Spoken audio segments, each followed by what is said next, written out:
Hallelujah, जय मसीह। यीशु मसीह के महत्वपूर्ण नाम से इस आराधना में जितने भी भाई हमारे साथ आप भाग ले रहे हैं, हम आपको स्वागत करते हैं। उम्मीद रखते हैं कि आप जहाँ कहीं भी है सही सलामत है। Hallelujah, hallelujah. तो चलिए हम थोड़ा देर हमारे आंखों को बंद कर हमारे इस आराधना के लिए, परमेश्वर हमसे बात करने के लिए, वचन के लिए, और जो परमेश्वर की महिमा के गीत जो हम लोग गा रहे हैं उस सब के लिए हम परमेश्वर से हम प्रार्थना करेंगे। सब आंखें बंद कर hallelujah, hallelujah, hallelujah, hallelujah, hallelujah. धन्यवाद, धन्यवाद, धन्यवाद, धन्यवाद, धन्यवाद मसीह यीशु मसीह की। हम आपकी धन्यवाद करते हैं, हम आपकी धन्यवाद करते हैं, हम आपकी स्तुति करते हैं, हम आपकी आराधना करते हैं। Hallelujah, hallelujah, hallelujah, hallelujah. धन्यवाद, धन्यवाद, धन्यवाद, धन्यवाद, धन्यवाद, धन्यवाद, धन्यवाद। इस दिन के लिए धन्यवाद, इस समय के लिए धन्यवाद। आपने आज एक नया दिन को हमें देखकर अभी तक हमें अगुवाई कर हमें रक्षा कर आप आए हैं। परमेश्वर यहोवा, हम आपके धन्यवाद करते हैं। धन्य धन्य धन्य धन्य धन्य धन्य धन्य हो। Hallelujah, hallelujah, hallelujah, hallelujah. हम आपकी धन्यवाद करते हैं, हम आपकी महिमा करते हैं, हम आपकी स्तुति करते हैं। Hallelujah, hallelujah, hallelujah, hallelujah. यहोवा परमेश्वर, हम आपकी धन्यवाद करते हैं। यहोवा ईरे, हम आपका धन्यवाद करते हैं। यहोवा शम्मा, हम आपका धन्यवाद करते हैं। प्रभु परमेश्वर, हम आपका धन्यवाद करते हैं। Hallelujah, hallelujah, hallelujah, hallelujah. जो महिमा का गीत हम गाने जा रहे हैं परमेश्वर, जो महिमा के वचन को आज हम सुनने जा रहे हैं परमेश्वर, परमेश्वर अति पवित्र परमेश्वर, आप हमसे बात करने के लिए विनती करते हैं। आप आपकी पवित्र आत्मा की उपस्थिति को हम पर उंडेलने के लिए हम विनती करते हैं। Hallelujah, hallelujah, hallelujah, hallelujah, hallelujah, hallelujah. जितने भी भाई बहन एक उम्मीद के साथ यहाँ बैठे हो, एक छुटकारा के लिए बैठे हो, हालेलुया, हालेलुया, पवित्र आत्मा के अभिषेक के लिए बैठे हो परमेश्वर, आज के दिन परमेश्वर की उपस्थिति हर एक के ऊपर हालेलुया उंडेलने के लिए हम विनती कर हम प्रार्थना करते हैं। Hallelujah, hallelujah. शुरू से लेकर अंत तक आप ही अगुवाई कीजिए, आप ही अगुवाई कीजिए। हम आपके हाथों में हम समर्पण करते हैं। आप ही हमें अगुवाई कीजिए, आप ही हमें रक्षा करने वाले परमेश्वर, हमें अगुवाई कीजिए। यीशु मसीह के नाम से मांगते हैं पिता। Hallelujah, hallelujah. परमेश्वर, पवित्र परमेश्वर, आमेन। तो चलिए उस पवित्र परमेश्वर को हम हमारे गीतों को गाकर हम उनकी महिमा करें। हालेलुया। हो जय जयकार, जय जयकार करे, हो जय जयकार, जय जयकार करे। वो है हमारा राजा, राजा दुख संकट में बचाता बचाता। वो है हमारा राजा, राजा दुख संकट में बचाता बचाता। हम पर अपनी करुणा करता और करता उपकार। क्यों ना उस पर तन मन मारे, दे अपना अधिकार। हो जय जयकार, जय जयकार करे, हो जय जयकार, जय जयकार करे, हो जय जयकार, जय जयकार करे। उस पर जिसका भरोसा भरोसा, वो तो कभी ना डरेगा डरेगा।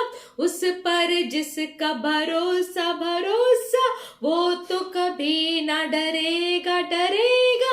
चाहे बीमारी, चाहे गरीबी, चाहे हो अकाल, सब संकट से सब कष्टों से ले जाएगा पार। हो जय जयकार, जय जयकार करे, हो जय जयकार, जय जयकार करे, हो जय जय जय जयकार करे। स्वर्ग है उसका सिंहासन सिंहासन, पृथ्वी बनी है आसन आसन। स्वर्ग है उसका सिंहासन सिंहासन, पृथ्वी बनी है आसन आसन। आकाश उसकी महिमा बताए, हस्तकला को दिखाए। सारी सृष्टि उसकी रचना, उसका ही प्रताप हो। जय जयकार जय जयकार करे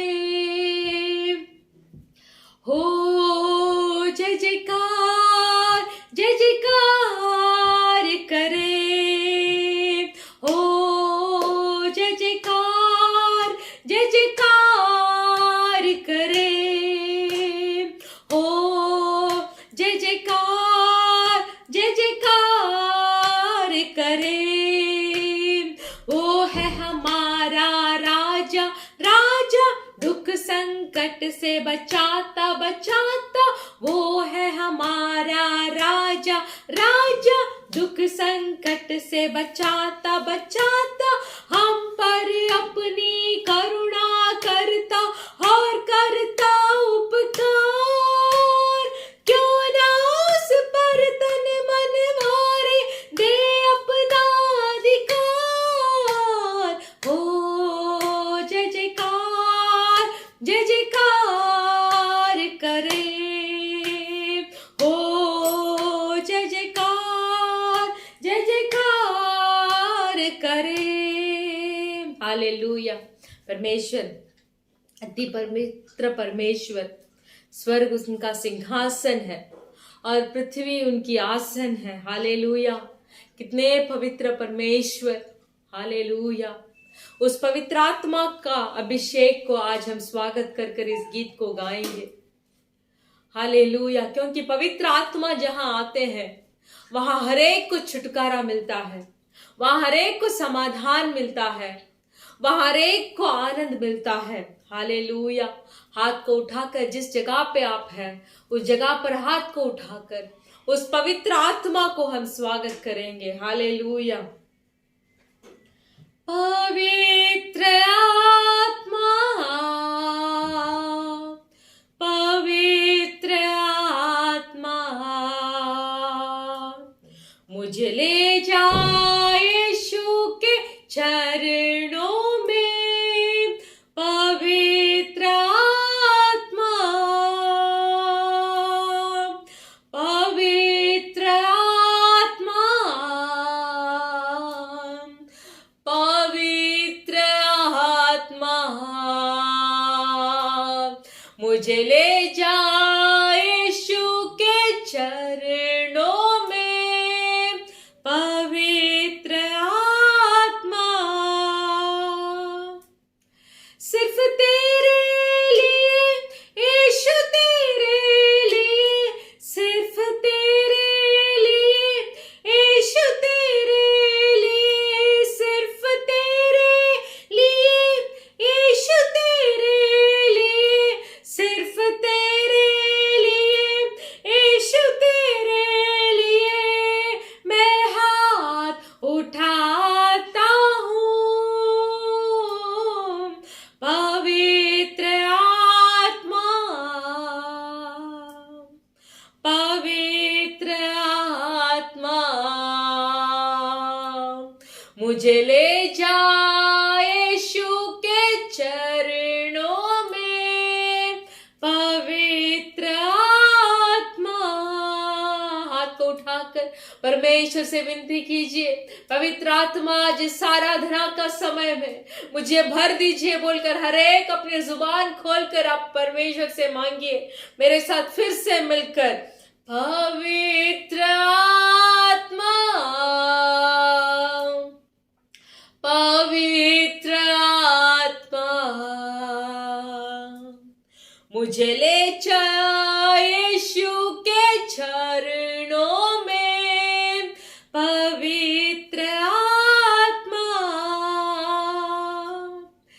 तेरे लिए यीशु, तेरे लिए,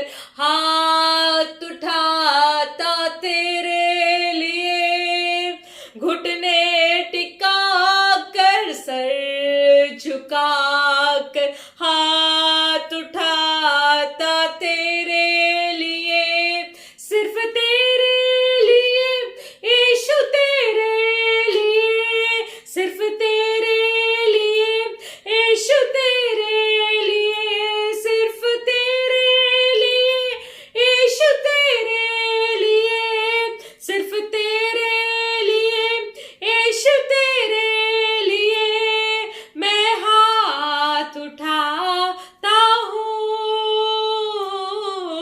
घुटने टिका कर सर झुका कर हाथ उठाता तेरे लिए, घुटने टिका कर सर झुका कर हाथ उठाता तेरे लिए, यीशु ही मार्ग है, यीशु ही सत्य है, यीशु ही जीवन है, यीशु मेरा प्रभु, सब मिलकर बोलिए, यीशु ही मार्ग है, यीशु ही सत्य है, आप सिर्फ सत्य है, यीशु ही जीवन है यीशु मेरा प्रभु, पवित्र आत्मा, कोई चुप मत रहिए। इस आराधना का समय में पवित्र आत्मा का उपस्थिति को आप ग्रहण कीजिए, पवित्र आत्मा की उपस्थिति को आप स्वागत कीजिए। हालेलुया। पवित्र आत्मा मुझे ले जा यीशु के चरणों में, पवित्र आत्मा, पवित्र आत्मा यीशुआ, हालेलुया। पवित्र आत्मा परमेश्वर यहोवा मुझे ले जा यीशु के चरणों में, पवित्र आत्मा सिर्फ तेरे लिए यीशु तेरे लिए, सिर्फ तेरे लिए यीशु तेरे लिए, सिर्फ तेरे लिए यीशु तेरे लिए मैं हाथ उठाता हूँ,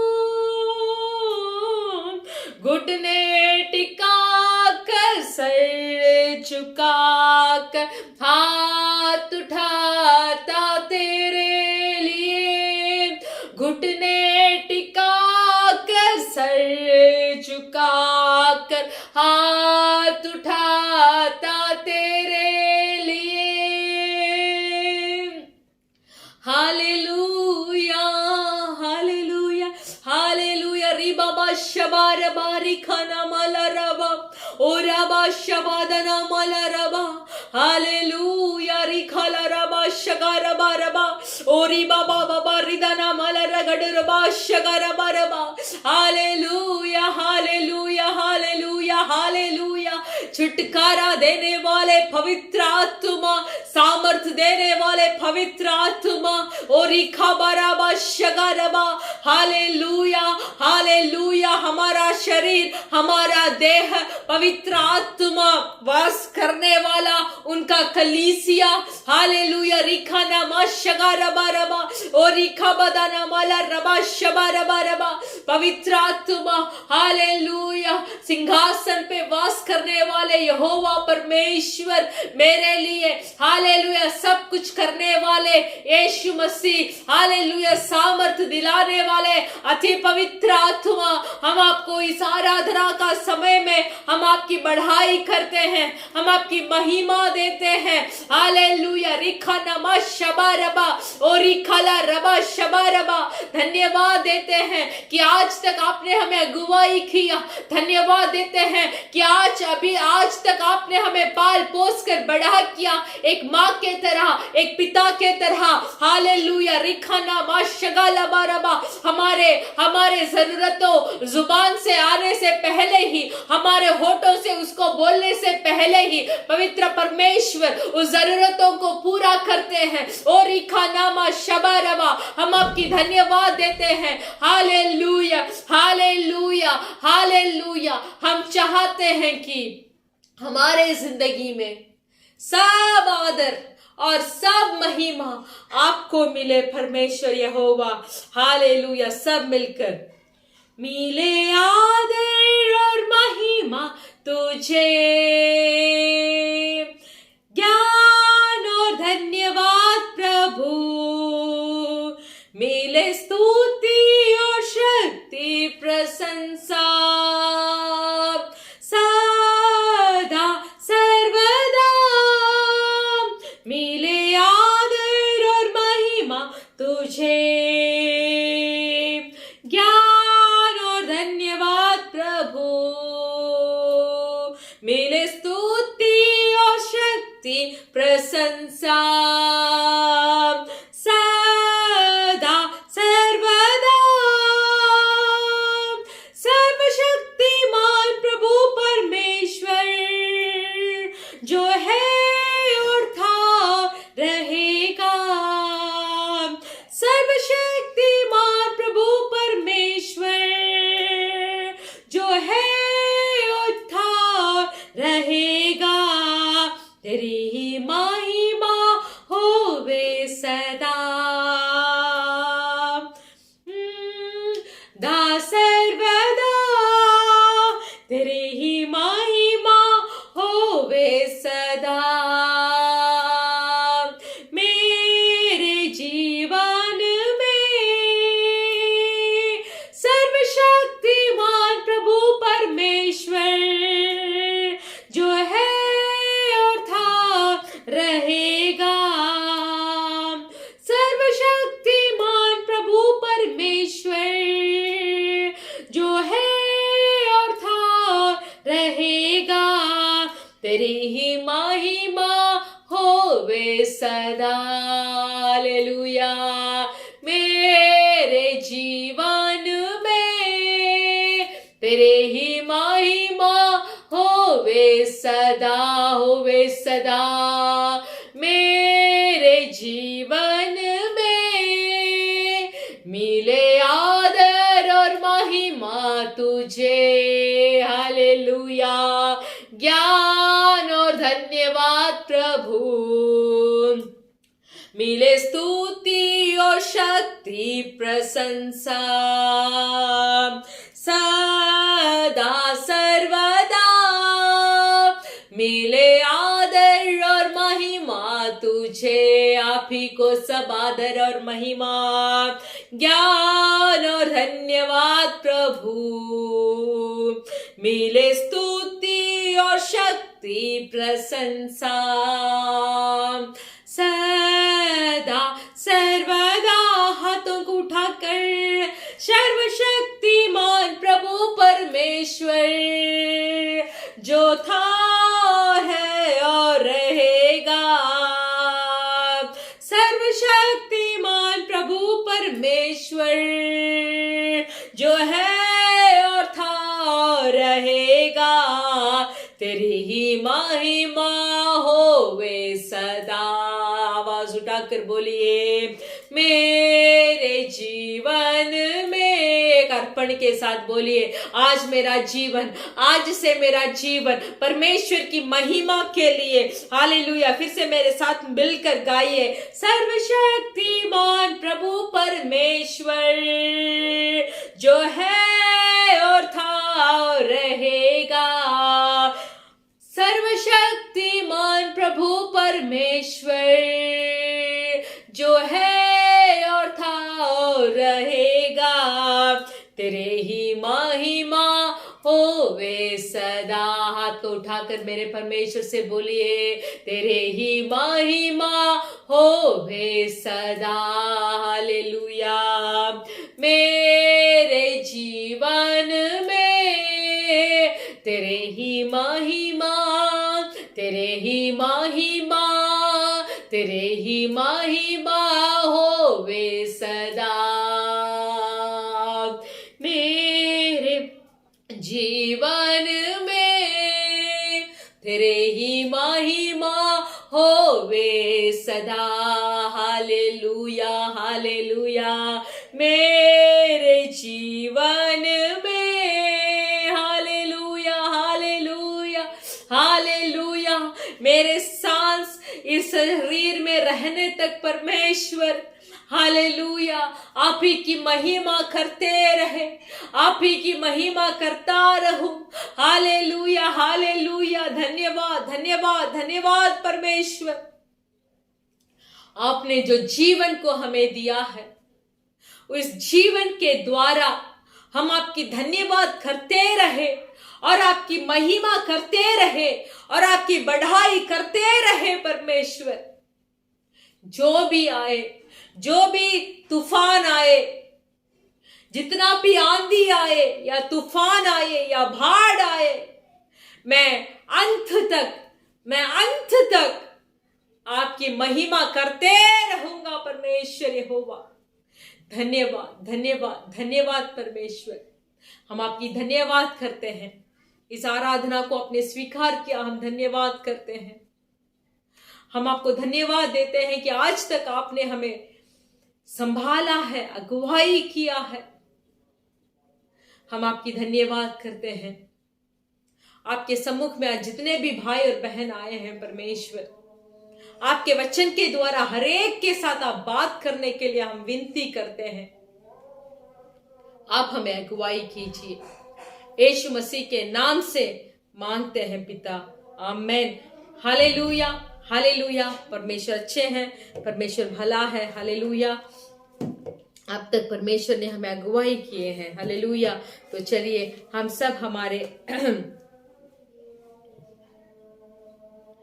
हम सब अपने भजन संगीता पढ़ेंगे। भजन संगीता का 103 हम पढ़ेंगे। Psalms 103, भजन संगीता 103, Psalms 103, भजन संगीता 103 हम पढ़ेंगे। दाऊद का भजन। हे मेरे मन, यहोवा को धन्य कह, और जो कुछ मुझ में है वह उसके पवित्र नाम को धन्य कहे।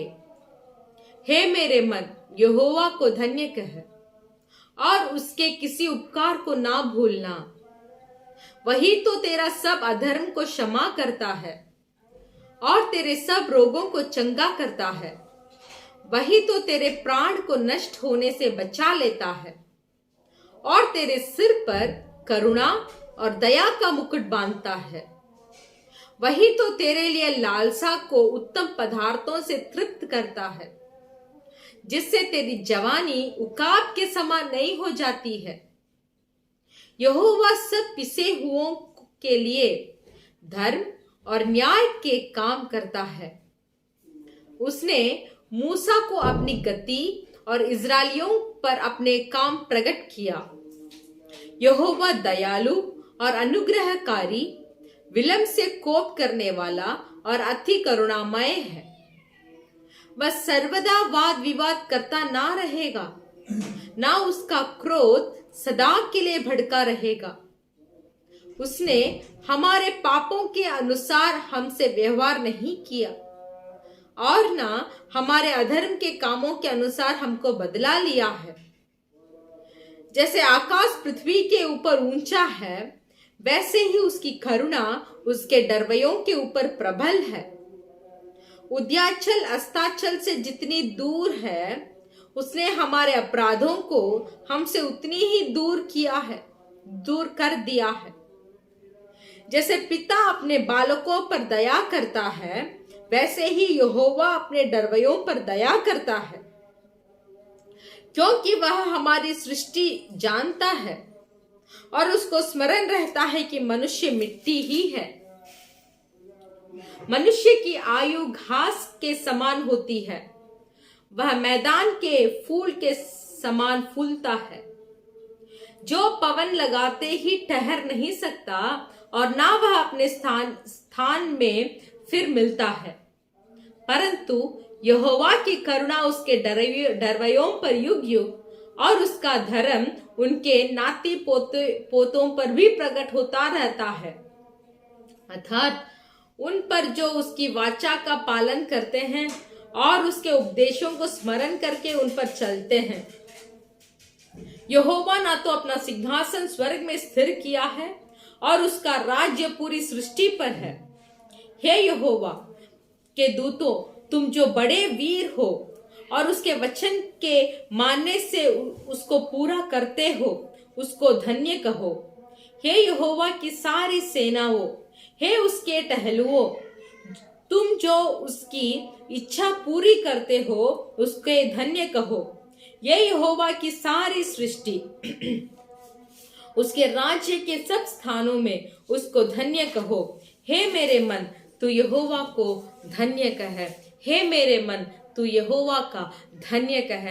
देखिए, इस साल के शुरुआत से लेकर हमें इस साल के अंतिम पल तक हमें परमेश्वर ने लेके आए हैं। अब सिर्फ थोड़ा ही समय हमारे हाथों पे दिया गया है। हालेलुया। सिर्फ 1 महीना है हमारे हाथों पे। तो आपको जब तक आप चाहते हैं कि इस काम के लिए मैंने यहोवा को धन्यवाद नहीं दिया, तो आज से आप शुरू कर सकते हैं। बैठकर जितना धन्यवाद परमेश्वर को बोल सकते हैं, बोलते रहिए। आप बोलते रहिए, क्योंकि मां के कोख से जन्म होने तक और अब तक परमेश्वर ने हमें अपने आंखों की पुतली की तरह संभाला है। हालेलुया। मेरे प्रिय भाइयों और बहनों, हम रात को सोकर हम सुबह उठना ही परमेश्वर का एक कृपा है। अगर वो कृपा हमारे पास नहीं होता तो हम एक एक दिन को हम देख पाएंगे कि नहीं बोलकर हमें ही मालूम नहीं होता। तो आज से हम आपसे बोलना चाहते हैं कि आज से आप जहां कहीं खड़े हैं, आप पैदल जा रहे हैं या तो कहीं प्रयाण कर रहे हैं, मुश्किल नहीं, मन ही मन परमेश्वर को धन्यवाद बोलते रहिए। कितने वातावरण बिगड़ा था, ये महामारी कितनों को मार डाली है। गए हफ्ते हमने पढ़े थे कि जो मृतक है वो परमेश्वर की स्तुति नहीं कर पाएंगे, पर अभी तक परमेश्वर ने हमें जीवन दिया है, सांस दिया है, तो इसके लिए पल पल पल हम परमेश्वर की धन्यवाद करना हमारा कर्तव्य बनता है। Hallelujah, hallelujah. हे मेरे मन, तू यहोवा को धन्य कह।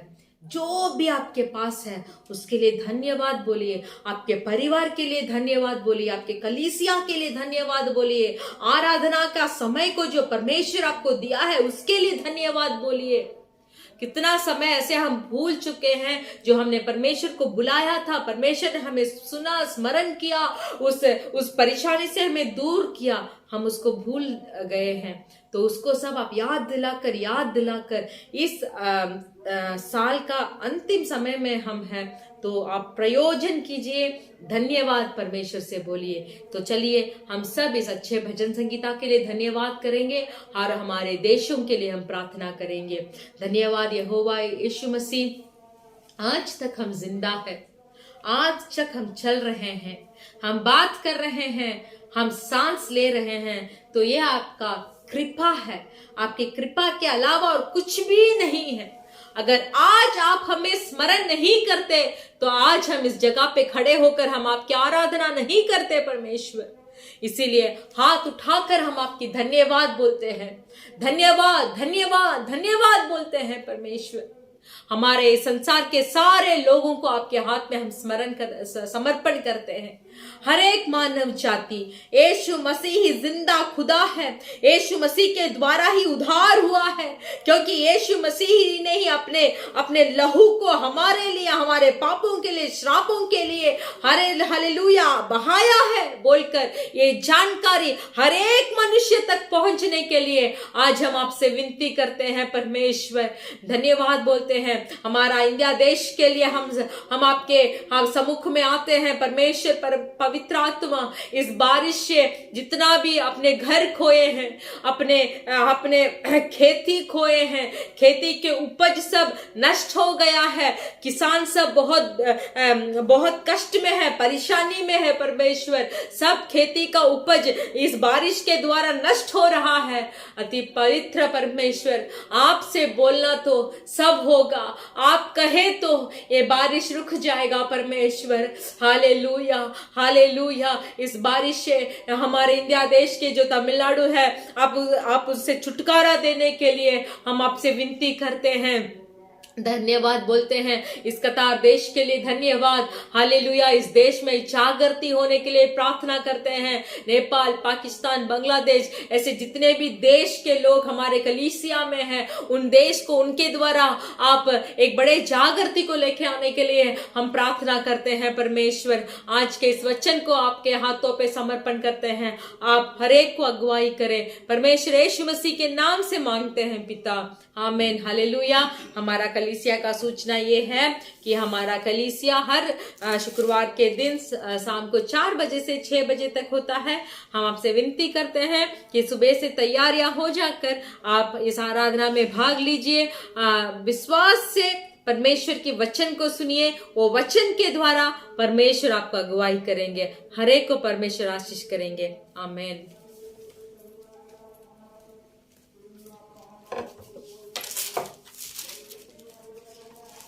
ஹல்லேலூயா हालेलुया। ஆண்டவரே இயேசு கிறிஸ்து நாமத்தினால உங்களை ஒவ்வொருவரையும் வாழ்த்திக் கொள்கிறோம்। परमेश्वर यीशु मसीह के नाम से हम हर एक को हम स्वागत करते हैं। தொடர்ந்து தேசங்களுக்காக நீங்கள் அதிகமாக ஜெபித்துக் கொள்ளுங்கள்। लगातार देशों के लिए आप प्रार्थना कीजिए। கர்த்தர் உங்களை ஆசீர்வதிப்பார்। परमेश्वर आपको आशीष करेंगे। தேசத்துல சூழ்நிலைகள் மாற வேண்டும்।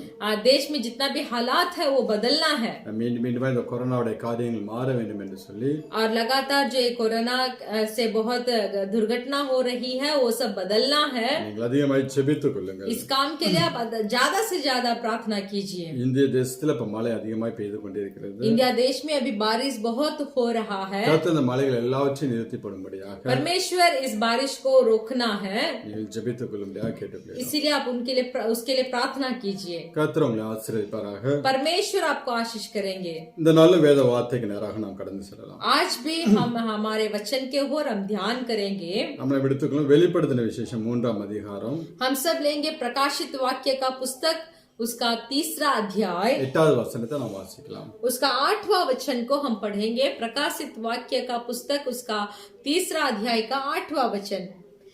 मैं तेरे कामों को जानता हूँ, देख मैंने तेरे सामने एक द्वार खोल रखा है जिसे कोई बंद नहीं कर सकता। तेरी सामर्थ थोड़ी सी तो है, फिर भी तूने मेरे वचन का पालन किया है और मेरे नाम का इनकार नहीं किया। இங்கே பிலதெல்பியா சபையை பார்த்து தேவன் சொல்கிறார், यहाँ फिलाडेल्फिया का कलीसिया को देखकर परमेश्वर बताते हैं, வெளிப்படுத்தின விசேஷத்துல ये प्रकाशित वाक्य में 2ஆம் அதிகாரம் 3ஆம் அதிகாரத்தை வாசித்தோம் என்றால், अगर आप वो 2रा अध्याय और 3रा अध्याय को पढ़कर देखेंगे, 7 சபையை குறித்து தேவன் சொல்லுவார்। परमेश्वर 7 कलीसियाओं के बारे में बताते हैं। அந்த ஒவ்வொரு சபையின் தூதனுக்கு நீ இதெல்லாம் போய் சொல்லு என்று சொல்லி அனுப்புவார்। परमेश्वर अपने दूत को बोलते हैं कि एक एक कलीसिया में जाकर तू एक काम को बता। அதுல பிலதெல்பியா சபைக்கு சொன்ன காரியத்தை நாம் வாசித்தோம்। तो आज जो वचन हमने पढ़ा वो वचन फिलाडेल्फिया कलीसिया को परमेश्वर का दिया हुआ है। அங்கே சொல்லுகிறார், वहाँ बोला गया है, உன் கிரியை அறிந்திருக்கிறேன், मैं तेरे कामों को जानता हूँ, உனக்கு கொஞ்சம் பலன் இருந்தோம், तुझे सिर्फ थोड़ा ही बल था, நீ நாமத்தை மறுதலியாமல் तो तूने मेरा नाम का इनकार नहीं என் किया, வசனத்தை கை கொண்டபடியினாலே मेरा वचन को तूने पालन किया। இதோ திறந்த வாசலை உனக்கு முன்பாக வைத்திருக்கிறேன், इसीलिए देख मैं तेरे सामने एक द्वार खोल रखा है, அதை ஒருவனும் பூட்ட மாட்டான்। वो द्वार को कोई बंद कर नहीं सकता। ஒரு திறந்த வாசலை வைத்திருக்கிறேன் என்று சொல்லி தேவன் சொல்லுகிறார்। यहाँ परमेश्वर बताते हैं कि एक खुला हुआ द्वार को रखे हैं। இன்றைக்கு நம்மளை பார்த்து தேவன் சொல்லுகிறார், आज हमें भी देखकर परमेश्वर बताते உனக்கு हैं, உங்களுக்கு முன்பதாக ஒரு திறந்த வாசலை நான் வைத்திருக்கிறேன், आपके सामने ये खुला हुआ द्वार को मैं रखा हूँ। அது ஒருவனும் பூட்ட மாட்டான் என்று சொல்லி சொல்லுகிறார்। परमेश्वर बताते हैं कि वो खुला हुआ द्वार को कोई बंद कर नहीं सकता। இதுவரை நம்மளுடைய வாழ்க்கையில் அடைப்பட்டு இருக்கிற வாசல்கள், आज तक हमारे जीवन में, जिंदगी में जितना भी द्वार बंद किया हो, இதுவரை திறக்கப்படாத வாசல்கள், अभी तक जो द्वार अभी तक खुला नहीं हो, எல்லாவற்றையும் திறந்து सबको परमेश्वर खोल के தேவன் நம்மளை நடத்த விருப்பம் உள்ளவராக இருக்கிறார்। और उस खुला हुआ द्वार में परमेश्वर हमें अगुवाई करने के लिए चाहते हैं। அதனால திறந்த வாசலை உனக்கு முன்பதாக வைத்திருக்கிறேன் என்று சொல்லி சொல்லுகிறார்। इसीलिए परमेश्वर बताते हैं कि देख मैं तेरे सामने एक खुला हुआ द्वार को रखा हूँ, அது ஒருவனும் பூட்ட மாட்டானாம்। उस द्वार को कोई बंद कर नहीं सकता। 7வது வசனத்துல சொல்லுகிறார், 7वां वचन में परमेश्वर बताते हैं, ஒருவரும் பூட்டக்கூடாதபடி திறக்கிறவரும், கடைசியில 7वां वचन में बताते हैं कि जिसके खोले हुए को कोई बंद नहीं कर सकता ஒருவரும் திறக்கக்கூடாதபடிக்கு பூட்டுகிறவமாய் இருக்கிறவர்। और बंद किए हुए को कोई खोल नहीं सकता। இப்ப தேவன் ஒரு வாசலை திறந்தார் என்றால் तो देखिए, अगर परमेश्वर एक द्वार को खोलते हैं, அதை யாராலும் பூட்ட முடியாது। उस द्वार को कोई बंद नहीं कर सकता। தேவன் ஒரு வாசலை அடைத்தார் என்றால் अगर परमेश्वर एक द्वार को बंद करते हैं, யாராலும் அதை திறக்க முடியாது। तो उसे कोई खोल नहीं सकता। அதனால அவரை சார்ந்து இருக்கும் போது, इसलिए जब हम परमेश्वर के ऊपर अपना भरोसा को रखते हैं, அவரை நம்பி இருக்கிற பிள்ளைகளோட வாழ்க்கையில जब हम परमेश्वर को ही भरोसामंद मानते हैं, அவர் வாசல்களை திறந்து அதன் வழி அவர்களை நடத்தி கொண்டு போகிறவராக तो இருக்கிறார்। उन्हीं लोगों को परमेश्वर अपना द्वार को खोलकर उस द्वार के बीच में से अगुवाई करते हैं। எப்படி ஒரு மந்தையை மேய்க்கக்கூடிய மேய்ப்பன் कैसे एक चरवाहा जो अपने भेड़ को चराता है, அந்த மந்தைக்கு முன்பதாக கடந்து சென்று तो देखिए उस भेड़ के सामने वो चरवा जाता है, அதற்கு வரக்கூடிய எல்லா பிரச்சனைகளும் அந்த மந்தை மேய்ப்பன் மாற்றி போட்டு तो वो चरवाहा देखिए भेड़ को आने वाली सब परेशानियों आने से पहले ही उसको रास्ते में बदल डालता है। அந்த மந்தையை மேய்த்து கொண்டு போகிறானோ, तो इसी तरह वो चरवाहा जैसे अपने भेड़ को चराता है, அதே போலதான் தேவன் वैसे ही हमारे परमेश्वर நமக்கு முன்பதாக கடந்து செல்கிறார்। हमारे सामने वो जा रहे हैं। இப்ப எல்லா வாசல்களையும் அவர் திறக்கிறவராக இருக்கிறார்। सब द्वार को परमेश्वर खोलते हैं। அது திறக்கிறான்னு அவர் பாட்டு ஆட்டோமேட்டிக்கா திறக்க மாட்டாரு।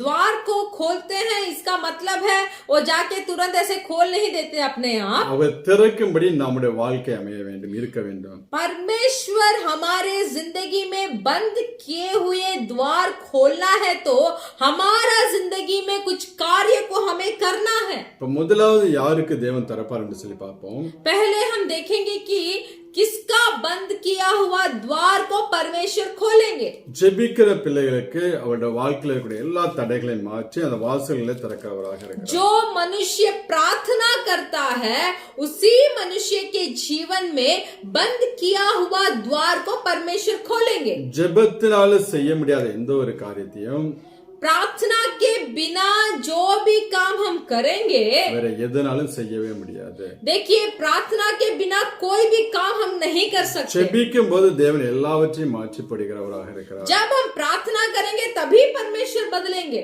நம்மளுடைய காரியங்களுக்காக நாம் அங்கு இங்கு ஓடிக்கொண்டில்லாமல் हमारे कार्यों के लिए हम वहां यहाँ नहीं दौड़ना है। நாம் தேவ சமூகத்துல முழங்கால் படி போட்டு ஜெபிக்கும் போது जब हम परमेश्वर के सम्मुख में घुटने टेक कर हम प्रार्थना करेंगे, தேவன் அந்த காரியங்களை பொறுப்பெடுத்துக் கொள்கிறார்। तो परमेश्वर वो काम को जो आप विनती कर रहे हैं वो अपने हाथ में ले लेंगे। நமக்கு முன்பதாக கடந்து சென்று அந்த காரியங்களை வாய்க்க செய்கிறவராக இருக்கிறார்। तो परमेश्वर हमारे सामने चलकर वो काम को वो सफल करते हैं। நாம் வாசிக்கலாம் அப்போஸ்தலர் 12ஆம் அதிகாரம் हम पढ़ेंगे प्रेरितों का पुस्तक का 12 अध्याय 7 முதல் 10 வரை உள்ள வசனங்களை வாசிக்கலாம்।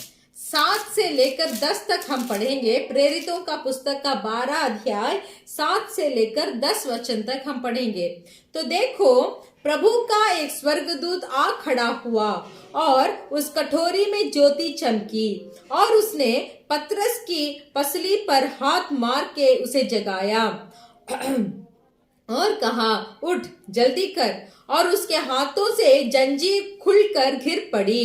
तब स्वर्गदूत ने उससे कहा, कमर बांध और अपने जूते पहन ले। उसने वैसे ही किया। फिर उसने उससे कहा, अपना वस्त्र पहनकर मेरे पीछे हो ले।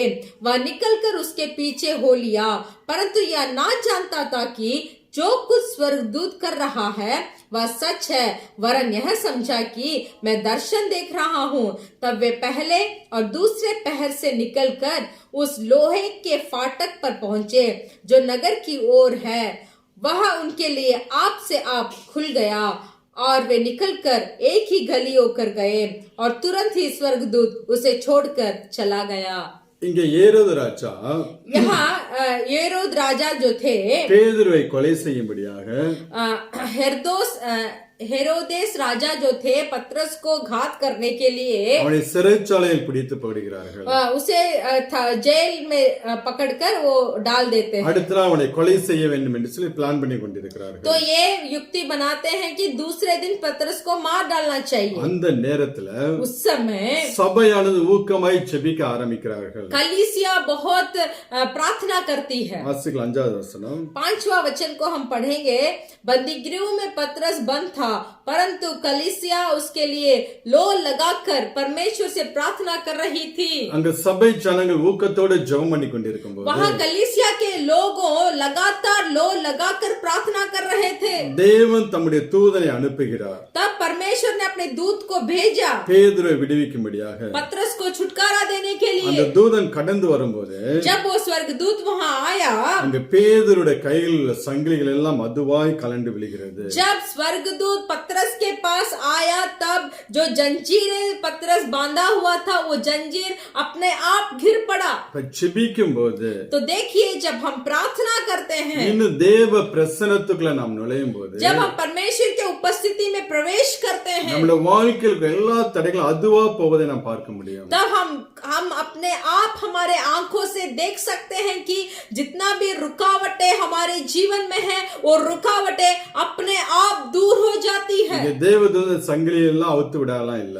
यहाँ स्वर्गदूत आकर पतरस का जो जंजीर से वो बांधा हुआ था, उस जंजीर को स्वर्गदूत नहीं खोला। பேதுரு இதை அவுத்து விடு என்று சொல்லி சொல்லவில்லை। पतरस भी स्वर्गदूत को पूछा नहीं कि इस जंजीर को तू खोल दे। அந்த தேவ பிரசன்னம் அந்த இடத்துல வரும்போது जब परमेश्वर का उपस्थिति उस जगह पे आता है, இந்த கட்டுகள் எல்லாம் அதுவாய் கலண்டு போகின்றன। तो देखिए वो सारे बंधन अपने आप टूट जाती है। அதுக்கப்புறம் ரெண்டு பேரும் தூதனும் பேதுரும் எழுந்து நடந்து போய் கொண்டிருக்கிறார்கள்। उसके बाद देखिए वो स्वर्गदूत और पतरस चलकर जा रहे हैं। முதலாம் காவல் இரண்டாம் காவலை கடந்து देखिए और देखिए वो स्वर्गदूत जा रहे थे और तब वे पहले पहर और दूसरे पहर निकलकर जा चुके थे। அவன் இருப்பு கதவண்டை போகும்போது जब वो लोहे के फाटक के पांच पहुंचे, அந்த கதவு தானாய் அது திறக்கிறது। तो देखिए वो जो दरवाजा जो था, वो फाटक जो था, वो अपने आप ही खुल गया। இந்த ஆட்டோமேட்டிக் டெக்னாலஜிலாம் ये देखिए जो अपना आप ही जो काम करने वाले जो चीजें होती है, இப்பதான் வந்திருக்கு। वो अभी आया है। தேவ பிள்ளைகளுக்கு फिर भी देखिए परमेश्वर के लोगों को அவங்களோட வாழ்க்கையில अपने जीवन में அதன் காரணத்துல தேவன் நேர்த்தியாக ஒவ்வொன்றையும் செய்கிறவராக இருக்கிறார்। परमेश्वर के लोगों को परमेश्वर उन सही समय पर अपने आप से परमेश्वर उन्हें काम करते हैं। நாம் ஜெபித்தாலும் ஜெபிக்காவிட்டாலும் हम प्रार्थना करें या प्रार्थना ना करें, நாம் தேவனோடு இருக்கிற பிள்ளைகளாக இருந்தோம் जब என்றால் हम परमेश्वर के साथ हमारा संगति को बना रखेंगे, ஒவ்வொன்றையும் எல்லாவற்றையும் அதன் காலங்களில் தேவன் நேர்த்தியாய் செய்து கொண்டே போவார். तब परमेश्वर हमारे लिए उन सही समय सही वक्त में जो काम हमें चाहिए वो परमेश्वर करेंगे. நாம் கேட்டு கூட இருக்க மாட்டோம். हम पूछे भी नहीं होंगे. அந்த காரியங்களை நினைத்து நாம் யோசித்து இருக்க மாட்டோம். वो काम के बारे में हम सोचे भी नहीं होंगे. தேவன் கரெக்ட்டா அந்த நேரத்திலே நமக்கு செய்து கொடுக்கிறவராக இருக்கிறார். फिर भी परमेश्वर सही समय पर वो काम को हमें कर दिखाएंगे. அதுதான் அந்த ஜெபிக்கும் போது நடக்கக்கூடிய காரியங்கள். तो देखिए यही काम जो व्यक्ति प्रार्थना करते हैं उनके जीवन में होता है. அப்படியாக பேதுரு அந்த கதவு கடந்து அவன் பட்டணத்துக்குள்ளே போகிறான். वैसे ही देखिए पतरस उस फाटक से बाहर निकलकर नगर तक पहुंचते हैं. இந்த ஷாப்பிங் மால்லாம் போய் பாத்தீங்கன்னா शॉपिंग मॉल अगर आप जाकर देखे होंगे நாம் தூரமா நின்னு பாக்கும்போது கதவு மூடிதான் இருக்கும். हम जब दूर से देखते हैं तो वो शॉपिंग मॉल का दरवाजा जो है वो बंद ही हुआ है. கதவு திறந்து நம்ம உள்ள போகலாம் சொல்லி நினைத்தோம் என்றால் கதவு திறக்காது. हम यहीं खड़े होकर दरवाजा खुलेगा मैं अंदर जाऊंगा बोलकर हम सोचेंगे तो दरवाजा नहीं खुलेगा. கதவு விட்டு நாம் நெருங்கி போகும்போது जब हम उस दरवाजे के निकट जाएंगे அதுவே ஆட்டோமேட்டிக்கா திறக்கும். तो वो दरवाजा आप ही आप खुल जाएगा. அதே போலதாங்க वैसे ही கிறிஸ்தவ வாழ்க்கையிலும் हमारा इज़राइल का जीवन में भी நீங்க ஆண்டவரை விட்டு தூரமா நிக்கிற வரைக்கும் जब तक आप परमेश्वर से दूर खड़े होंगे பார்க்கும்போது எல்லாம் அடைப்பட்டு இருக்கிறது போல இருக்கும். तो आपको ऐसे महसूस होगा कि आपके जीवन में सब बंद किया हुआ है. எந்த ஒரு சான்ஸ் நம்மளோட வாழ்க்கையில இல்லாத போல இருக்கும். कोई भी एक अच्छा मौका जीवन में नहीं है बोलकर आप महसूस कर सकते हैं. நாம் எங்கே போவது என்ன செய்வது என்று சொல்லி நமக்கு தெரியாமல் இருக்கும். मैं कहाँ जाऊंगा मैं क्या करूंगा बोलकर आपको कुछ समझ में नहीं आएगा. எல்லாம் தூரமா இருக்கிற வரைக்கும் அப்படிதான் இருந்துகிட்டு இருக்கும். जब तक आप दूर खड़े हैं तब तक आपको वैसे ही महसूस होगा. ஆனா ஆண்டவரோடு நெருங்கி வந்தோம் என்றால் अगर हम परमेश्वर के निकट आएंगे तो ஆண்டவரோடு கூட நடக்க ஆரம்பிச்சோம் என்றால் जब हम परमेश्वर के साथ हम चलना शुरू करेंगे எல்லாம் ஆட்டோமேட்டிக்கா அது பாட்டுக்கு நடந்துகிட்டே तो இருக்கும். देखिए हमारा जीवन में सब आप ही आप होता रहेगा. நாம் தூரமா இருக்கிறனாலதான் हम दूर है इसीलिए ஒரு வாசலும் திறக்க மாட்டேங்கிறது. इसीलिए कोई भी द्वार नहीं खुल रहा நாம் है. அநேக தடைகளோடு இருந்து கொண்டிருக்கிறோம். हम बहुत रुकावटों के साथ है. அநேக காரியங்களுக்காக காத்து கொண்டிருக்கிறோம். बहुत सारे कार्यों के लिए हम इंतजार कर நம்முடைய रहे हैं. வாழ்க்கையில் இருக்கிற பிரச்சனைகள் மாறாமல் இருந்து கொண்டிருக்கிறது. हमारे जिंदगी में जितना भी परेशानी है वो नहीं बदल रही है. நம்முடைய சரீரத்தினுடைய வியாதி மாறாமல் இருக்கிறது. हमारा शरीर में जितना भी रोग है वो भी नहीं बदल रही है. எல்லாம் நாம் ஆண்டவரோடு நெருங்கி வந்தோம் என்றால் देखिए अगर हम परमेश्वर के साथ निकट जाएंगे तो அதாவது ஆட்டோமேட்டிக்கா நம்மள விட்டு போய்கிட்டே இருக்கும். तो देखिए ये सब नामुमकिन के जो चीजें हैं वो अपने आप हमारे जीवन से दूर होते रहेगी. ஜெபிக்கிற பிள்ளையோட வாழ்க்கையில எல்லாவற்றையும் தேவன் செய்து கொடுக்கிறவராக இருக்கிறார். जो व्यक्ति प्रार्थना करता है वो व्यक्ति के जीवन में सब कुछ संभव है. परमेश्वर कर दिखाते हैं. ஒரு சில பிரச்சனைகள் நிமித்தம் நீங்க ஜெபிக்க முடியாத சூழ்நிலையில் இருந்தால் கூட कुछ परेशानियों के मध्य में आपको ऐसा हालत है कि आप प्रार्थना नहीं कर सकते. நீங்க தேவ சமூகத்துல முழங்கால் படியிட்டு आप परमेश्वर के सम्मुख में आप घुटना टेक कर நீங்கள் வெறும் கண்ணீர் மாத்திரம் உன் பிரச்சனைகளை எண்ணி நீ கண்ணீர் விட்டாலே परमेश्वर के सम्मुख में घुटने टेक कर आपके परेशानियों को सोचकर अगर आप आंसू बहाएंगे तो அதை தேவன் ஒரு ஜெபமாக கேட்டு तो परमेश्वर उस आंसू के द्वारा आप जो बोलने वाले थे उसको सुनकर தேவன் அதுக்கு பதில் கொடுக்கிறவராக तब இருக்கிறார். परमेश्वर उसका उत्तर देते हैं. நான் வாசிக்கலாம் ஏசாயா 58 அதிகாரம் हम पढ़ेंगे इज़ाया का 58 का पुस्तक 9வது வசனம். इज़ाया भविष्यद्वक्ता का पुस्तक उसका 58 अध्याय उसका 9वां वचन को हम पढ़ेंगे. तब तू पुकारेगा और यहोवा उत्तर देगा, तू दुहाई देगा और वह कहेगा मैं यहाँ हूँ. यदि तू अंधेर करना और उंगली उठाना और दृष्टि बातें बोलना छोड़ दे.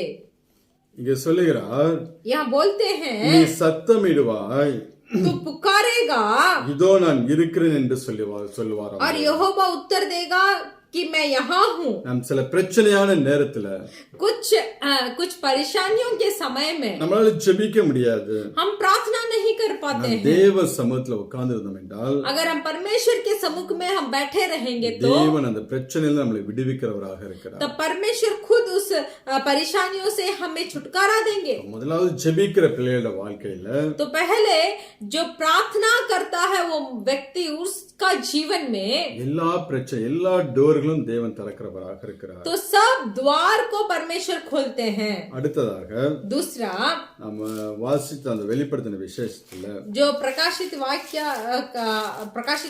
का अध्याय को हमने पढ़ा था, அங்க ஆண்டவர் சொல்லுகிறார், परमेश्वर बोलते हैं உனக்கு கொஞ்சம் பலன் இருந்தும் तुझे थोड़ा ही सामर्थ நீ நாமத்தை மறுதலியாமல் तेरी सामर्थ थोड़ी सी तो है, फिर भी तूने मेरा नाम को इनकार नहीं किया என் வசனத்தை கை கொண்டபடியினால் और मेरे वचन का पालन किया। இப்ப தேவன் நாம் என்ன பலத்தோட இருக்கிறோம் என்று சொல்லி தேவனுக்கு நன்றாக தெரியும். तो देखिए हमारा सामर्थ यानी तो हमारा बल कितना है बोलकर परमेश्वर को मालूम है। நாம் என்ன பிரச்சனையில் இருக்கிறோம் என்று சொல்லி தேவனுக்கு நன்றாக தெரியும். हम क्या परेशानी में है बोलकर भी परमेश्वर को मालूम है। நாம் வாசிக்கலாம் சங்கீதம் 139. हम पढ़ेंगे भजन संगीता का 139वां वचन अध्याय 1 முதல் 4 வரை உள்ள வசனங்களை வாசிக்கலாம். 1 से लेकर 4 तक हम पढ़ेंगे। भजन संगीता 139 उसका 1 முதல் 4 1 से लेकर 4 वचन तक हम पढ़ेंगे। हे यहोवा, तूने मुझे जांच कर जान लिया है। तू मेरा उठना बैठना जानता है और मेरे विचारों को दूर ही से समझ लेता है। मेरे चलने और लौटने की तू भली भांति छानबीन करता है और मेरे पूरे चाल चलन का भेद जानता है। ये यहोवा, मेरे मुंह में ऐसी कोई बात नहीं जिसे तो पूरी रीति से ना जानता हो। சங்கீதக்காரன் சொல்லுகிறான், यहाँ भजन संगीता में बोला गया है தேவன் நம்மளை ஆராய்ந்து அறிந்திருக்கிறாராம். यहोवा परमेश्वर हमें जांच कर जान लिया है। நம்மளை பத்தி நமக்கு கூட தெரியாத காரியங்கள், हमारे बारे में हमें ही मालूम नहीं कुछ कामों को, ஒருவேளை நம்மளை பத்தி நம்மளுடைய வாழ்க்கை துணைக்கு நம்மளுடைய பெற்றோர்களுக்கு தெரியாத காரியங்கள், ऐसा है कि हमारे बारे में हमारे माता पिता या तो हमारा जीवन साथी को भी मालूम नहीं है। அந்த காரியங்கள் எல்லாம் தேவன் அறிந்தவராக तो இருக்கிறார். वो सब काम हमारा जीवन में से परमेश्वर को मालूम है। எல்லாவற்றையும் ஆராய்ந்து அறிகிற தேவன். वो यहोवा परमेश्वर सब चीज को जांच कर जान लिया है। நினைவுகள் எல்லாம் அவர் அறிந்தவராக இருக்கிறார். हमारे विचारों को वो समझते हैं। நம்ம என்ன பிரச்சனையில இருக்கிறோம்ங்கிறது தேவனுக்கு நல்லாக தெரியும். तो हम क्या परेशानी में है बोलकर परमेश्वर को मालूम है। நமக்குள்ள என்ன பலன் இருக்கு என்று சொல்லி தேவனுக்கு நன்றாக தெரியும். हमारे अंदर क्या सामर्थ है वो कितना है बोलकर भी परमेश्वर को मालूम है। அந்த பலனுக்கு மேலாக தேவன் நம்மளை சோதிக்க ஒரு நாள் அவன் விட மாட்டார். तो देखिए उस बल के ऊपर या तो उस सामर्थ के ऊपर परमेश्वर कभी भी हमें परीक्षा नहीं देते हैं। हम वासिக்கலாம் 1 கொரிந்தியர் 10 அதிகாரம். हम पढ़ेंगे पहला कुरिन्थियों का पुस्तक उसका 10वां अध्याय 13 वचनத்தை வாசிக்கலாம். उसका 13 वचन को हम पढ़ेंगे। पहला कुरिन्थियों का पुस्तक 10वां अध्याय उसका 13 वचन। तुम किसी ऐसी परीक्षा में नहीं पड़े जो मनुष्यों के सहने से बाहर है। परमेश्वर सच्चा है और वह तुम्हें सामर्थ से बाहर परीक्षा में ना पड़ने देगा, वरन परीक्षा के साथ निकास भी करेगा कि तुम सह सको। திராணிக்கு மேலாக தேவன் நம்மளை சோதிக்க மாட்டாராம். तो देखिए मनुष्यों के सहने से बाहर परमेश्वर हमें परीक्षा नहीं देंगे। அப்படி சோதனைகள் வரும்போது जब वो सामर्थ्य से बाहर परीक्षा आता भी तो है, அதை தாங்கத்தக்கதாக तो उस परीक्षा के साथ निकास भी करेगा, அதிலிருந்து தப்பித்துக் கொள்ளும்படியான उस परीक्षा के साथ सहने का बल परमेश्वर देंगे और उससे निकलने का भी வழியும் தேவன் உண்டாக்குகிறவராக और उस परेशानी से बाहर निकलने का राह भी परमेश्वर देंगे। நம்மளுடைய திராணிக்கு மேலாக தேவன் சோதிக்க மாட்டார். हम जितना सह सकते हैं उतना ही परेशानी हमें நம்மளுடைய होगा। வாழ்க்கையில் இருக்கிற பிரச்சனைகள், பாடுகள், உபத்திரவம், வியாதிகள் எல்லாவற்றையும் तो देखिए हमारा जीवन में कितना भी परेशानी है, कष्ट है, रोग है, उपद्रव है, தாங்கக்கூடிய பலன் நமக்குள்ள இருக்கிறது. இருக்கிறது. तो ये सब चीजों को सहने का सामर्थ हमारे अंदर है. நமக்குள்ள இருக்கக்கூடிய பலத்தோடு அதை போராடி மேற்கொள்ளக்கூடிய ஒரு பலனை தேவன் நமக்குள்ள வைத்து तो வைத்திருக்கிறார். देखिए इन सारे चीजों को चीजों के विरुद्ध जंग कर कर हम जीतने का ताकत को परमेश्वर हमारे अंदर रखे हैं. அந்த தேவ பலத்தோடு நாம் போராடாமல் போகிறதுனாலதான் देखिए हम परमेश्वर का दिया हुआ सामर्थ के द्वारा इन चीजों के विरुद्ध हम नहीं लड़ते. அந்த பிரச்சனை பெரிதாக நமக்கு தெரிகிறது. इसीलिए वो परेशानी ऐसा बहुत बड़ा दिख रहा है. நாம் போராட ஆரம்பிச்சோம் என்றால் जब हम जंग करना शुरू करेंगे, தேவன் நமக்கு கொடுக்கிற பலத்தோடு நாம் போராட ஆரம்பிச்சோம் என்றால் परमेश्वर का दिया हुआ बल और सामर्थ से जब इनके विरुद्ध हम जंग लड़ेंगे, அது நம்மளோட வாழ்க்கையை விட்டு ஓடி போவதை நாம் பார்க்க முடியும். तब ये सारे चीजें हमारा जीवन से दूर होता हम देखेंगे. இந்த பலூன் எல்லாம் பார்த்திருக்கீங்களா? बलून को आप देखे हैं ना, நாம் எந்த அளவுக்கு காத்து ஊதுகிறோமோ जितना तक हम उसके अंदर हवा को फूंकते हैं அந்த அளவுக்கு பலூன் பெருசா வரும். उतना तक वो बलून बड़ा होता है. அதே போலதான் वैसे ही நம்மளோட வாழ்க்கையில் இருக்கக்கூடிய பிரச்சனைகளை குறித்து நாம் ரொம்ப பேச ஆரம்பிச்சோம் என்றால் हमारा जीवन में जो परेशानी है उसके बारे में अगर हम बहुत बात करेंगे, तो அதை குறித்து நாம் அதிகமாய் கவலைப்பட ஆரம்பிச்சோம் என்றால் जब उस बात के बारे में हम बहुत परेशानी हो जाएंगे, அது तो நமக்கு ரொம்ப பெருசாக தெரியும். वो हमारे लिए बहुत बड़ा दिखाई देगा. அப்பதான் இந்த பிரச்சனை நம்மளால மேற்கொள்ள முடியாது. तभी वो सब परेशानियों को हम नहीं जीत पाएंगे. நீங்க தாவீதோட வாழ்க்கையில பாத்தீங்கன்னா आप दाऊद का जीवन को अगर आप देखेंगे, இந்த கோலியாத்துக்கு முன்பதாக நிக்கும் போது वहाँ गोलियत के सामने वो दाऊद खड़े हैं, சவுல் ராஜா साउल राजा இஸ்ரவேல் ராணுவம் எல்லாமே और इजरायलियों के सैनिक सब लोग கோலியாத்தை பார்த்து பயங்கரமானவன், பெரிய ஆளு, அவனோட யாரும் போர் செய்ய முடியாது, யுத்தம் செய்ய முடியாது என்று சொல்லி அவனை குறித்து அதிகமாய் பேசி அவனை பில்டப் பண்ணி வைத்திருந்தார்கள். देखिए ये जो साउल राजा थे, इजराइल के सेना लोग थे, ये सब गोलियत के बारे में बड़े बड़े बात करने लगे कि वो बहुत ताकतवंत है, वो बहुत सामर्थशाली है, उसके विरुद्ध जो भी जंग लड़ेगा वो नहीं जीत पाएगा. ऐसे गोलियत के बारे में उसको देखकर बड़े बड़े बातें करने लगे. ஆனா தாவீது பார்க்கும்போது फिर भी दाऊद को देखिए, அவனை ஒரு நாயை போல பார்த்தான். दाऊद को एक कुत्ते की तरह उन्होंने देखा.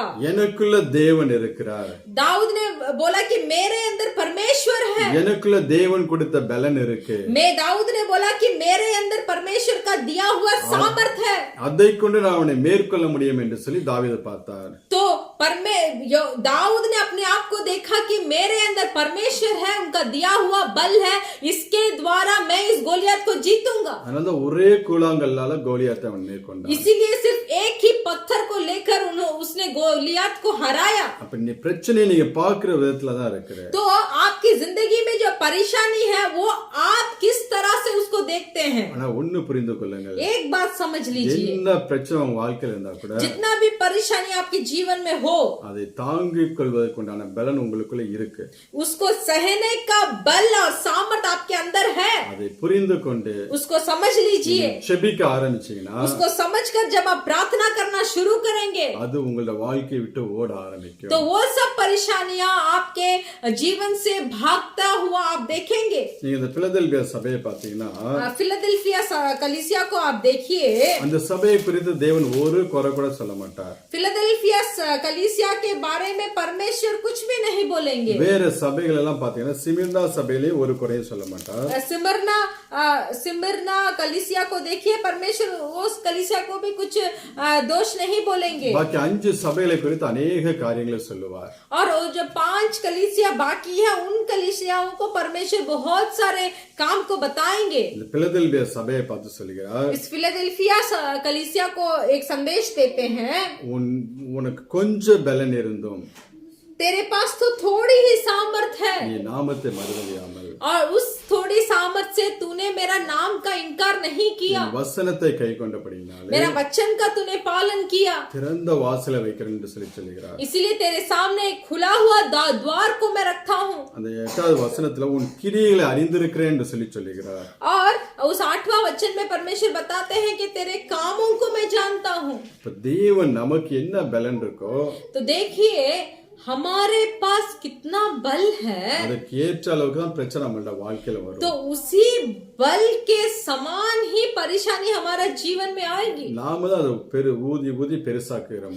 हम ही क्या करते हैं, वो परेशानी के बारे में सोच सोच कर या तो उसके बारे में बात कर कर कर उसको बहुत बड़ा कर देते हैं। அது மற்றபடி ஒன்றும் பெரிய பிரச்சனையே கிடையாது. नहीं तो वो परेशानी उतना बड़ा नहीं है। நீ முழங்கால் படி போட்டு செபித்தீர்கள் என்றால் जब आप घुटने टेक कर प्रार्थना करेंगे எல்லாம் மாறி போய்விடும். सब कुछ बदल जाएगा। இப்ப தேவன் நமக்கு கொஞ்சம் பலன் இருக்கும்போது जब हमें थोड़ा ही सामर्थ है தேவன் நம்மளிடத்தில் எதிர்பார்க்கிறது तो परमेश्वर हमसे क्या चाहते அவருடைய हैं? நாமத்தை நாம் மறுதலிக்க கூடாது. परमेश्वर का नाम को हमें कभी भी इनकार नहीं करना அவருடைய चाहिए। வசனத்தை நாம் கைக்கொள்ளுகிற பிள்ளைகளாக இருக்க வேண்டும். परमेश्वर का वचन को हमें पालन करना चाहिए। நாம் வாசிக்கலாம் நீதிமொழிகள் 30 हम पढ़ेंगे नीति वचन का पुस्तक उसका 30वां अध्याय 8-9 வசனங்களை வாசிக்கலாம். उसका 8 और 9 को पढ़ेंगे। நீதிமொழிகள் 30:8-9 नीति वचन का पुस्तक उसका 30वां अध्याय 8 और 9 को हम पढ़ेंगे। अर्थात व्यर्थ और झूठी बात मुझसे दूर रख, मुझे ना तो निर्धन कर और ना धनी बना, प्रतिदिन की रोटी मुझे खिलाया कर। ऐसा ना हो कि जब मेरा पेट भर जाए तब मैं इनकार करके कहूं कि यहोवा कौन है, या अपना भाग खोकर चोरी करूं और अपने परमेश्वर का नाम अनुचित रीति से लूं। இங்க 9வது வசனத்துல சொல்லுகிறார், या 9वां वचन में देखिए, நான் பரிபூர்ணம் அடைகிறதுனாலே मैं ऐसा मेरा पेट जब भर जाए மறுதலித்து तब मैं इनकार करके கர்த்தர் யார் என்று சொல்லாதபடிக்கும் कहूं कि यहोवा कौन है। இப்ப நம்மளோட வாழ்க்கையில देखिए वचन को फिर से पढ़ती हूँ। ऐसा ना हो कि जब मेरा पेट भर जाए तब मैं इनकार करके कहूं कि यहोवा कौन है। இப்ப நம்மளோட வாழ்க்கையில உலக பிரகாரமான ஆசீர்வாதம் பரிபூர்ணமா இருக்கும்போது तो देखिए हमारे जिंदगी में जब सांसारिक आशीर्वाद परिपूर्ण से होगा நாம் நம்மளை அறியாமலேயே तब हमें हमारे जानकारी के बिना கர்த்தரை மறுதலிக்கிறவர்களாக மாறிவிடுவோம். परमेश्वर का यहोवा को भूल जाएंगे।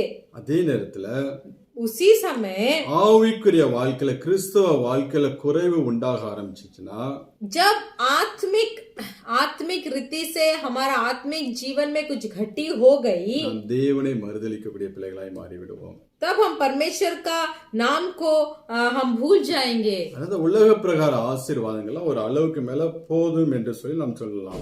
इसीलिए इस सांसारिक आशीर्वादों को कुछ दूर जाने तक हम बोलेंगे ठीक है परमेश्वर मेरे लिए बस है। இன்னும் இன்னும் என்று சொல்லி அதிகமாக இதன் பின்னே நாம் செல்லக்கூடாது.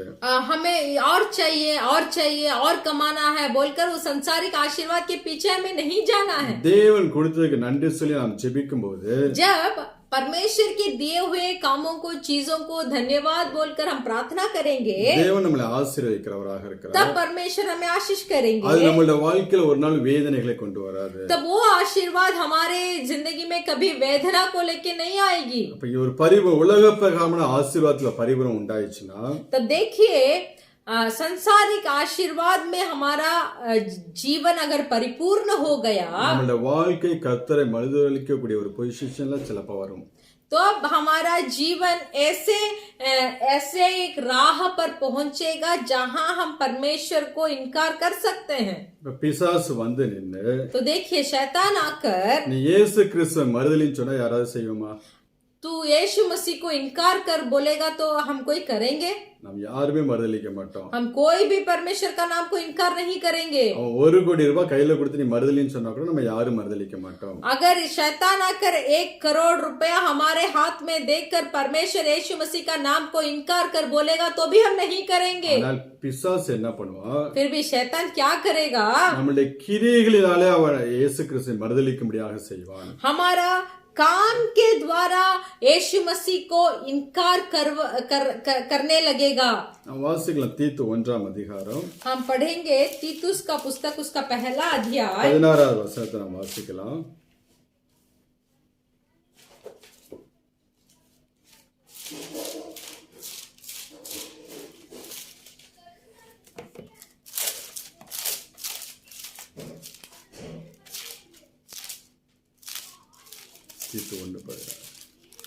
तीतुस का पुस्तक उसका पहला अध्याय 16 16 वचन को हम पढ़ेंगे। तीतुस का पुस्तक पहला अध्याय 16 वचन।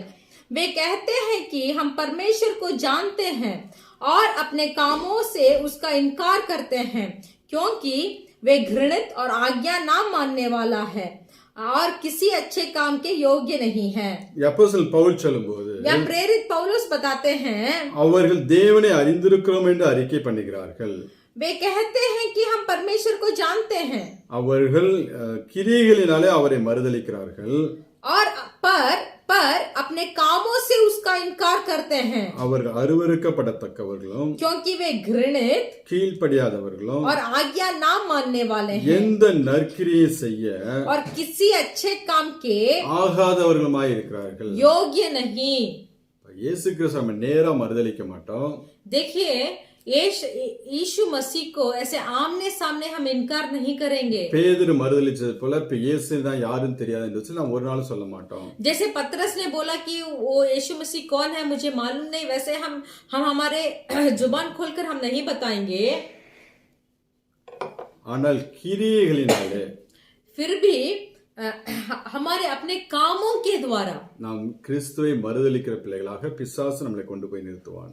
हमारे कामों के द्वारा नहीं तो हमारे क्रिया के द्वारा शैतान हमें ऐसे धकेल देगा कि हम परमेश्वर को इनकार करने लगेंगे। அங்கே சொல்ல எந்த நற்கிரியும் செய்ய ஆகாதவருமாய் இருக்கிறார்களாம். और यहाँ बोला गया है कि किसी अच्छे काम के योग्य नहीं। இப்ப உலக மனுஷர்களுக்கு முன்பதாக तो देखिए संसारिक मनुष्यों के सामने நாம் தேவனுடைய நாமத்தை மகிமைப்படுத்தும்படியாக हम परमेश्वर के नाम को महिमा करने के लिए நற்கிரியைகளை செய்கிற பிள்ளைகளாக இருக்க வேண்டும். तो अच्छे कामों को हमें करना है। நற்கிரியை செய்யாம துர்க்கிரியைகளை செய்கிற பிள்ளைகளாக இருந்தோம் என்றால் अगर अच्छे काम के बगैर हम अगर दुष्ट कामों को करेंगे தேவனை மறுதலிக்கிறவர்களாக மாறிவிடுவோம். तब उस स्थान पे हम परमेश्वर का नाम को इनकार करने लगेंगे। இன்னைக்கு நம்ம வாழ்க்கை எப்படி இருக்கு? आज हमारा जीवन कैसा है? நாம் செய்யக்கூடிய ஒவ்வொரு காரியங்களை பார்த்து புறஜாதிகள் ஆண்டவரை மகிமைப்படுத்துகிறார்களா? क्या जो अच्छे काम हम करते हैं उसको देखकर क्या अन्य जाति लोग परमेश्वर को महिमा करते हैं? இல்ல ரட்சிக்கப்படாத மனிதர்களோடு சேர்ந்து नहीं तो जो मनुष्य उद्धार नहीं पाया है उसके साथ मिलकर நாம் சினிமா பார்க்கிறோமா? हम सिनेमा देखते हैं क्या? நாம் ஷாப்பிங் மால்லாம் சுத்துறோமா? नहीं तो ये शॉपिंग मॉल पूरा हम घूमते हैं क्या? அவர்களோடு சேர்ந்து தண்ணி அடிக்கிறது, சிகரெட் குடிக்கிறது, வீண் வார்த்தைகளை பேசுவது, और उनके साथ सब मिलकर दारू पीना, सिगरेट पीना और फालतू बातें करना, இப்படி எல்லாம் இருந்து கொண்டிருக்கிறோம். ऐसे हम है क्या? ஒருவேளை நீங்க சொல்லலாம் கிறிஸ்தவன், आप ऐसे बोल सकते हैं कि मैं ईसाई हूँ, ஏதோ நான் அப்பப்ப கொஞ்சம் கொஞ்சம் நான் தெரியாம செய்து கொண்டிருக்கிறேன். मैं ऐसा है कुछ समय ऐसे थोड़ा थोड़ा मैं पाप कर लेता हूँ। அப்ப நீங்க அப்பப்ப கொஞ்சம் கொஞ்சம் இயேசு கிறிஸ்துவை மறுதலிச்சு கொண்டிருக்கீங்கன்னு அர்த்தம். तो उसका मतलब यह है कि आप थोड़ा थोड़ा परमेश्वर का नाम को भी आप इनकार कर रहे हैं। அப்படிதான் பிசாசு பண்ணுவான். तो ऐसे ही और शैतान करता है। நேரா நீங்க மறுதலிக்கவே மாட்டீங்க. आप ऐसे आमने सामने कभी भी परमेश्वर का नाम को इनकार नहीं करेंगे। பிசாசுக்கு நல்லா தெரியும். शैतान को अच्छा से मालूम है। அதனால்தான் துர்க்கிரியைகள் மூலம் நாம் இயேசு கிறிஸ்துவை மறுதலிக்கும்படியாக செய்கிறான். तो इसीलिए दुष्ट कामों के द्वारा शैतान हमें परमेश्वर को इनकार करवाता है। நீங்க பேதுருடைய வாழ்க்கையை பார்த்தோம் என்றால் पतरस का जिंदगी को अगर आप देखेंगे மத்தேயு 26 அதிகாரம் मत्ती सुसमाचार का पुस्तक उसका 26वां अध्याय 34 நான் 34-35 வாசிக்கலாம். 34 और 35 को हम पढ़ेंगे। 26 34-35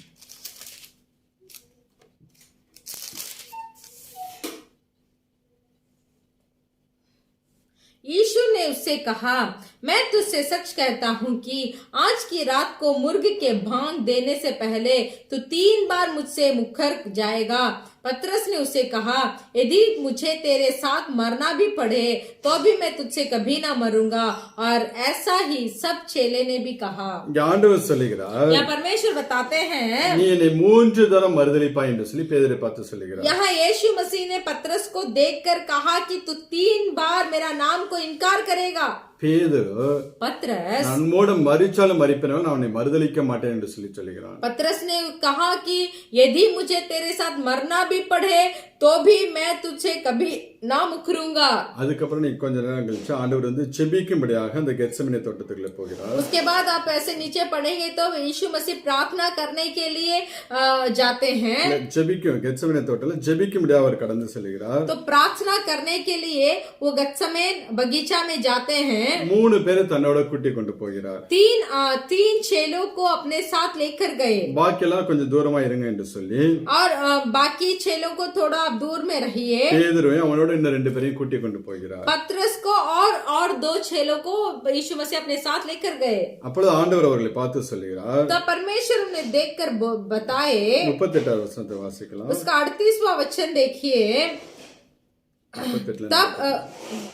तब उसने उनसे कहा, मेरा जी बहुत उदास है, यहाँ तक कि मेरा प्राण निकल जा रहा है।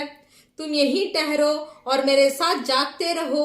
फिर वह थोड़ा और आगे बढ़कर मुंह के बल गिरा और यह प्रार्थना की, हे मेरे पिता, यदि हो सके तो यह कटोरा मुझसे टल जाए, तो भी जैसा मैं चाहता हूँ वैसा नहीं, परंतु जैसा तू चाहता है वैसे ही हो। ஆண்டவர் என்னோட கூட ஜெபத்துல விழித்திருங்கள் என்று சொல்லுகிறார். तो देखिए उस गत्समनी स्थान में परमेश्वर ने अपने चेलों से कहा कि मेरे साथ आप जागकर प्रार्थना कीजिए। ஆனா அவர்கள் நித்திரை பண்ணி கொண்டிருந்தார்கள் என்று சொல்லி பார்க்க முடிகிறது. तो हम यहाँ देख सकते हैं कि उनके चेले बहुत गहरे नींद में थे। 40 வசனத்துல சொல்லுகிறார். 41 वचन में बताया गया है, சோதனைக்கு உட்படாதபடிக்கு तुम परीक्षा में ना पढ़ो, விழித்திருந்து ஜெபம் பண்ணுங்கள், इसलिए जागते रहो, प्रार्थना करो। ஆவி உற்சாகம் உள்ளதா, आत्मा तो तैयार है, மாம்சம பலவீனம் உள்ளது என்று சொல்லுகிறார். परंतु शरीर दुर्बल है।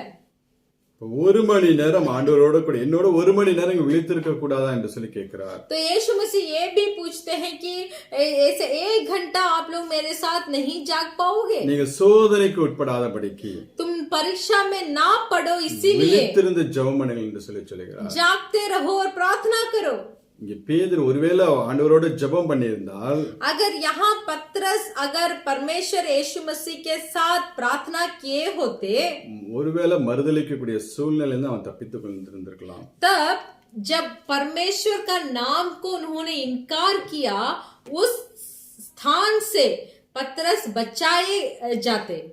இல்ல 3 தடவைக்கு பல 1 தடவை 2 தடவை விட்டு வந்திருக்கலாம். नहीं तो 3 बार के बगैर 1 बार अगर परमेश्वर को इनकार किए होते।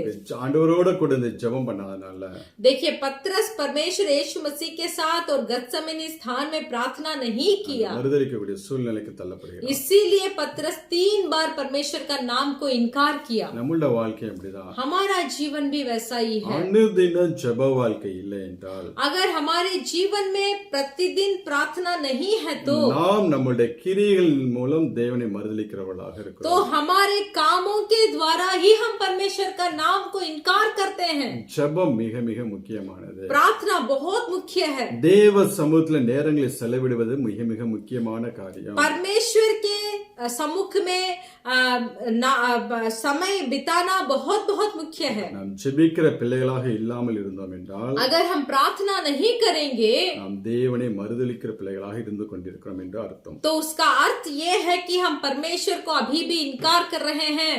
உங்க கிரியெல்லாம் எப்படி இருக்கு? आपके काम कैसा है? உங்க நேரங்களெல்லாம் எப்படி நீங்க செலவு பண்றீங்க? आपके समय को आप कैसे बिता रहे हैं? தயவு செஞ்சு हम आपसे विनती करते हैं, ஜெபிப்பதிலும் प्रार्थना करने में வேதத்தை வாசிப்பதிலும் और बाइबल पढ़ने में, ஆண்டவரோடு நான் பேசுவதிலும் परमेश्वर के साथ बात करने में நேரத்தை செலவு பண்ணுவோம். आपके समय को आप व्यर्थ कीजिए। அப்படி செலவு பண்ணும்போது वैसे जब आप उस समय को आप खर्चा करेंगे, தேவன் ஒரு திறந்த வாசல் நமக்கு முன்பதாக வைக்கிறார். परमेश्वर आपके सामने एक खुला हुआ राह को रखते हैं। அடுத்தது ஏன்னா அந்த பிலதெல்பியா சபையை பார்த்து சொல்லுவார், क्योंकि फिर देखिए उस फिलदेल्फिया कलीसिया को देखकर परमेश्वर बताते हैं, கிரியைகள் எல்லாம் அறிந்திருக்கிறேன் என்று சொல்லுகிறார். वो बोलते हैं कि तेरा सब क्रिया मुझे मालूम है। அது சும்மா இருக்கிற சபை இல்ல. इसे वो फिलाडेल्फिया कलीसिया देखिए, वो चुप बैठने वाला कलीसिया नहीं है। தேவனுக்கென்று நல்ல கிரியைகளை செய்யக்கூடிய ஒரு சபை. परमेश्वर के लिए बहुत अच्छा कामों को करने वाला कलीसिया है। அவள கிரியைகள் செய்கிற போதும் ஒரு குற்றம் இல்லாதபடி தன்னை காத்துக் கொண்டார்கள்.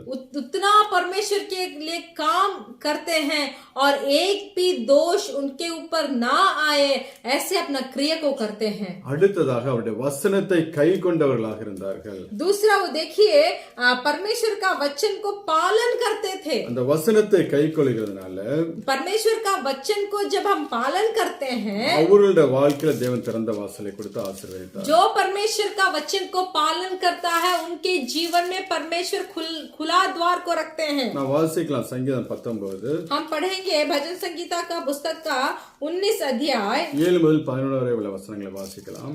7 से लेकर 11 वचन तक हम पढ़ेंगे। यहोवा की व्यवस्था खरी है, वह प्राण को बहला कर देती है।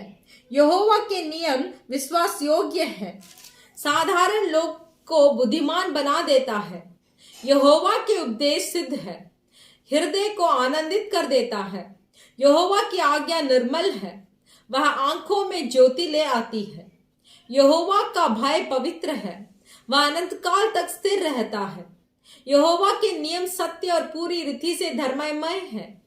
वे तो सोने से और बहुत कुंदन से भी बढ़कर मनोहर है। वे मधु से और टपकने वाले छत्ते से भी बढ़कर मधुर है। उन्हीं से तेरा दास चिताया जाता है, उनके पालन करने से बड़ा ही प्रतिफल मिलता है। இங்க 11வது வசனத்துல சொல்கிறார், यहाँ 11वां वचन में देखिए, அன்றியும் அவைகளால் உமது அடியேன் எச்சரிக்கப்படுகிறேன். उन्हीं से तेरा दास चिताया जाता है। அதாவது தேவ வசனத்தினாலே எச்சரிக்கப்படுகிறேன். इसका मतलब है कि परमेश्वर का वचन के द्वारा चिताया जाता है। அவைகளை கைக்கொள்ளுகிறதுனாலே उनके पालन करने से மிகுந்த பலன் உண்டு. उनके पालन करने से बड़ा ही प्रतिफल मिलता है। அந்த மிகுந்த பலன் என்னவென்றால் वो बड़ा ही प्रतिफल का मतलब ये है, அதுதான் திறந்த வாசல். वही है खुला हुआ द्वार। நாம் தேவ வசனத்தை கைக்கொள்ளும் போது जब हम परमेश्वर का वचन को पालन करते हैं, தேவன் ஒரு திறந்த வாசலை நமக்கு முன்பதாக வைக்கிறார். परमेश्वर एक खुला हुआ द्वार को हमारे सामने रखते हैं। யாராலையும் அதை பூட்ட முடியாது. किसी को कोई भी आकर उस खुले हुए द्वार को बंद नहीं कर सकते। யாராலையும் தடுத்து நிறுத்த முடியாது. खुले हुए द्वार को बंद करने के लिए कोई रोक भी नहीं सकते। வசனத்தின்படி வாழ்ந்து பாருங்களேன். वचन के अनुसार जी कर देखिए। வசனத்துக்கு ஏற்றாற்போல் உங்களை வாழ்க்கையை வணைந்து கொள்ளுங்களேன். वचन के अनुसार आपका जिंदगी को बना लीजिए। ஒரு வசனம் நம்மளை எச்சரிக்கும் போது अगर एक वचन हमें चिताता है तो அந்த பாவத்தை விட்டு வெளியில வந்து பாருங்களேன். तो तुरंत उस पाप को छोड़कर बाहर आ जाइए। தேவன் ஒரு திறந்த வாசலை உங்களுக்கு முன்பதாக வைப்பார். तब परमेश्वर एक खुला हुआ द्वार को आपके सामने रखते हैं। நீங்கள் வசனத்தை கைக்கொள்ளும் போது, जब आप वचन को पालन करेंगे, தேவனுக்கு பிரியமாய் நடக்கும் போது, जब आप परमेश्वर का प्रिय चलेंगे, உங்களால செய்ய முடியாத காரியத்தை, जो काम आप नहीं कर सकते, உங்களுக்காக யாரும் செய்ய முடியாத காரியத்தை और आपके लिए वो काम और कोई नहीं कर सकता, தேவனே உங்களுடைய வாழ்க்கையில செய்து முடிக்கிறவராக இருப்பார். तो परमेश्वर खुद ही उस काम को आपके जीवन में सफल करेंगे। வசனத்தை கைக்கொள்ளுகிற பிள்ளைகளுக்கு தேவன் வைத்திருக்கிற ஆசீர்வாதம். तो यही है आशीर्वाद जो परमेश्वर का वचन को पालन करते हैं। நம்மளுடைய வாழ்க்கையில तो हमारा जीवन में ஒரு திறந்த வாசல் இருக்க வேண்டும் என்றால், अगर एक खुला हुआ द्वार होना चाहिए तो முதலாவது நல்ல ஜெபிக்கிற பிள்ளைகளாக இருக்க வேண்டும். पहले अच्छा से प्रार्थना करना चाहिए। ஜெபிக்கிற பிள்ளைகளுக்கு ஆட்டோமேட்டிக்கா அதனதன் காலங்களில் தேவன் ஒவ்வொன்றையும் செய்து முடிக்கிறார். देखिए, जो व्यक्ति प्रार्थना करते हैं उसके जीवन में परमेश्वर आप सब काम को कर देते हैं। இரண்டாவது நமக்கு இருக்கக்கூடிய கொஞ்ச பலத்துல दूसरा, जो हमारे साथ थोड़ा ही जो सामर्थ है, நாம் அவருடைய நாமத்தை மறுதலிக்காமல் तो उस थोड़े ही सामर्थ्य के साथ हमें परमेश्वर का नाम को इनकार नहीं करना चाहिए। வசனத்தை கைக்கொள்ளும் போது जब हम परमेश्वर का वचन को पालन करते हैं, தேவன் ஒரு திறந்த வாசலை நமக்கு முன்பதாக வைத்து ஆசீர்வதிக்கிறார். तब परमेश्वर एक खुला हुआ द्वार को हमारे सामने रखते हैं। மூன்றாவதாக तीसरा, தேவனுக்கு பிரியமானதை செய்யும் போது जब हम परमेश्वर का प्रिय काम को करते हैं தேவன் ஒரு திறந்த வாசல் நமக்கு முன்பதாக வைக்கிறார். तो परमेश्वर एक खुला हुआ द्वार को हमारे साथ रखते हैं। வாசிக்கலாம் ஏசாயா 45 அதிகாரம் हम पढ़ेंगे ईसाया भविष्यद्वक्ता के पुस्तक का 45 अध्याय 1 முதல் 4 வரை உள்ள வசனங்களை வாசிக்கலாம்.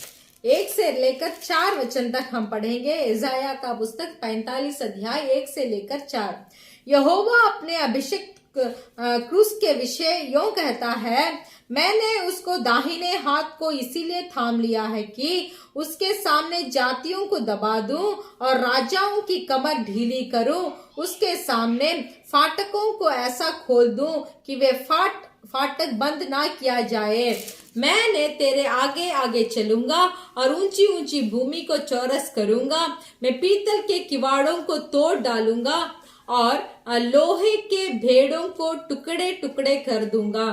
मैं तुझको अंधकार में छिपा हुआ और गुप्त स्थानों में गड़ा हुआ धन दूंगा, जिससे तू जाने कि मैं इज़राइल का परमेश्वर यहोवा हूँ, जो तुझे नाम लेकर बुलाता है। अपने दास याकूब और अपने चुने हुए इज़राइल के निमित्त मैंने नाम लेकर तुझे बुलाया है। यद्यपि तू मुझे नहीं जानता, तो भी मैंने तुझे पदवी दी है।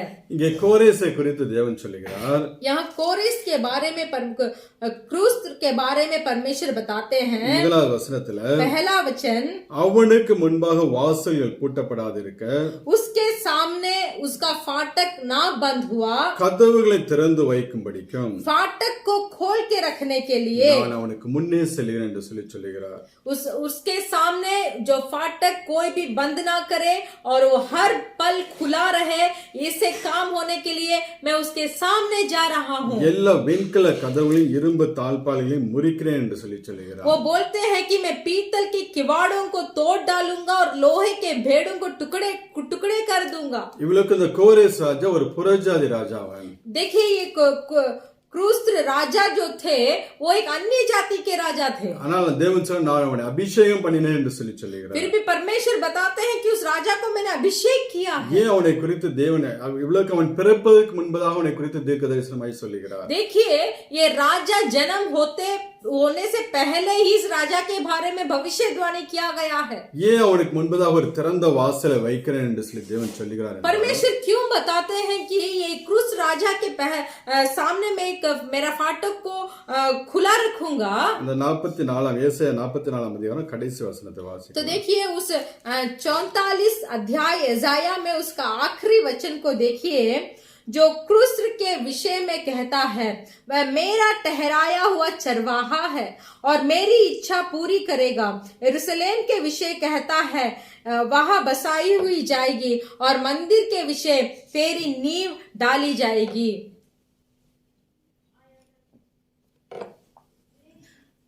28வது வசனத்துல देखिए, 28 वचन में கோரேசை குறித்து क्रूस के बारे में, அவன் என் மேய்ப்பன், वो मेरा ठहराया हुआ चरवाहा அவன் है எருசலேமை நோக்கி और वो यरूशलेम के विषय நீ में கட்டப்படும் என்றும் वह बसाई जाएगी தேவாலயத்தை நோக்கி और मंदिर के विषय நீ அஸ்திபாரப்பட என்றும் சொல்லி तेरी नींव डाली जाएगी। எனக்கு பிரியமானதை எல்லாம் நிறைவேற்றுவான். जो मेरा इच्छा है उसको सब ये राजा पूरा करेगा। அதான் தேவனுக்கு பிரியமானதை செய்யும் போது, देखिए, जब हम परमेश्वर की इच्छा को पूरी करेंगे, தேவ சித்தத்தை செய்ய ஆரம்பிக்கும் போது, जब हम परमेश्वर के इच्छा को जब हम पूरे करेंगे, தேவன் ஒரு திறந்த வாசலை நமக்கு முன்பதாக வைக்கிறார். तब परमेश्वर हमारे सामने एक खुले हुए द्वार को रखते हैं। ஒரு புறஜாதி ராஜாவாக இருந்த போதிலும் ये एक अन्य जातियों का राजा था, இவனை குறித்து தேவன் தீர்க்க தரிசனம் சொல்லி तो इसके बारे में परमेश्वर भविष्यवाणी बताई। அப்படியாக தேவன் அவனை ஆசீர்வதிச்சார். ऐसे परमेश्वर ने इस राजा को आशीर्वाद किया। நீ எருசலேமை நோக்கி கட்டப்படும் என்றும் तो यरूशलेम के विषय में तो बसाई जाएगी बोलकर, தேவாலயத்தை நோக்கி அஸ்திபாரப்படும் என்று சொல்லுவானாம். और मंदिर के विषय तेरी नींव डाली जाएगी बोलकर ये राजा बताएगा। இன்னைக்கு பரம எருசலேம் பரலோக ராஜ்யம் இந்த பூமியில கட்டப்படும்படியாக आज उस परलोक राज्य इस पृथ्वी पर बनना है तो எத்தனையோ மனிதர்கள் தேவனுடைய ஆலயமாய் மாற வேண்டிய பிள்ளைகள் कितने व्यक्ति जो परमेश्वर की कलीसिया बनना है, இன்னைக்கு பாவத்திலே சாபத்திலே இருந்து கொண்டிருக்கிறார்கள். तो आज भी वो व्यक्ति पाप और श्राप में है। அவர்களை ரட்சிப்புகளை நடத்த நாம் பிரயாசப்படும் போது जब उन व्यक्ति को हम उद्धार में अगुवाई करेंगे, தேவன் நமக்கு முன்பதாக திறந்த வாசலை வைக்கிறவராக तब परमेश्वर हमारे सामने खुला हुआ द्वार को रखते हैं। இந்த கோரேஸ் பிறப்பதற்கு எத்தனையோ ஆண்டுகளுக்கு முன்பதாக தேவன் தீர்க்க தரிசனமாக சொன்னார். देखिए ये क्रूस राजा जन्म होने के कितने साल के पहले ही परमेश्वर इस राजा के बारे में भविष्यवाणी बता दिए। நீங்க வேதத்துல ஒவ்வொரு பரிசுத்தவான்கள் इस पवित्र बाइबल में जितने भी पवित्र लोग हैं தீர்க்கதரிசிகள் और भविष्यद्वक्ताओं जो है, அவர்கள் எல்லாம் பார்க்கும்போது உங்களுக்கு ஆச்சரியமா இருக்குல்ல? उनको सब देखते समय आपको थोड़ा आश्चर्य होता है क्या?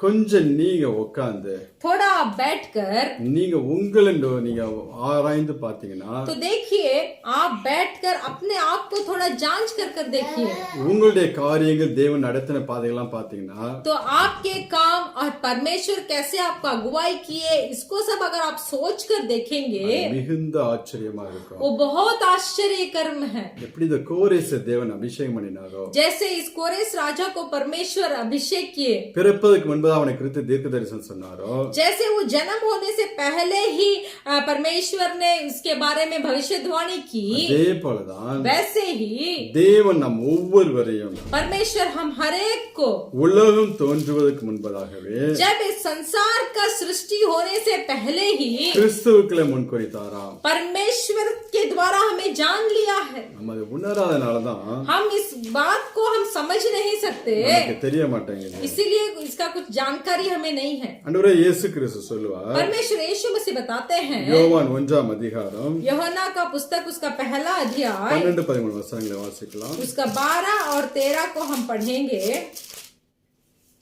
परंतु जितनों ने उसे ग्रहण किया उसने उन्हें परमेश्वर की संतान होने का अधिकार दिया, अर्थात उन्हें जो उसके नाम पर विश्वास रखते हैं वे ना तो लहू से, न शरीर की इच्छा से, न मनुष्य की इच्छा से, परंतु परमेश्वर से उत्पन्न हुए हैं। ஹல்லேலூயா. हालेलुया। நீங்களும் நானும் தேவனால பிறந்தவர்கள்.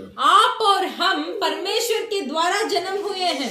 இயேசு கிறிஸ்து மேல் விசுவாசமாய் இருக்கக்கூடிய ஒவ்வொரு பிள்ளைகளும் जो कोई यीशु मसीह के ऊपर अपने विश्वास को रखता है, அவர்கள் தேவனாலே பிறந்தவர்கள். वो लोग सब परमेश्वर के द्वारा ही उत्पन्न हुए हैं। அவங்க இரத்தத்தினாலயோ वो लहू के द्वारा, மாம்ச சித்தத்தினாலயோ नहीं तो शरीर के इच्छा से, புருஷனுடைய சித்தத்தினாலோ ना तो मनुष्य की इच्छा से பிறவாமல் वो लोग उत्पन्न नहीं हुए, தேவனாலே பிறந்தவர்கள். परंतु परमेश्वर से उत्पन्न हुए हैं। நீங்களும் நானும் தேவனால பிறந்த பிள்ளைகள். आप और हम परमेश्वर के द्वारा उत्पन्न हुए हैं। அதுவே எவ்வளவு பெரிய ஒரு ஆச்சரியம், ये कितना एक आश्चर्य कर्म है, எவ்வளவு பெரிய ஒரு ஆசீர்வாதம். ये कितना बड़ा आशीर्वाद है। பாவத்திலே சாபத்திலே இருந்த நம்மளை தேவன் தேடி வந்து पाप और श्राप में फंसे हुए हमें परमेश्वर ढूंढ के आए, அவருடைய இரத்தத்தினாலே நம்மளை வந்து கழுவி परमेश्वर के लहू के द्वारा हमें धोए, நம்மளுடைய பாவங்களை எல்லாம் மன்னித்து हमारे पाप को सब क्षमा किया, ஞானஸ்தானம் மூலம் அவரோட கூட உடன்படிக்கை பண்ணி बपतिस्मा के द्वारा परमेश्वर यीशु मसीह के साथ वाचा बांधने का एक अनुभव दिया।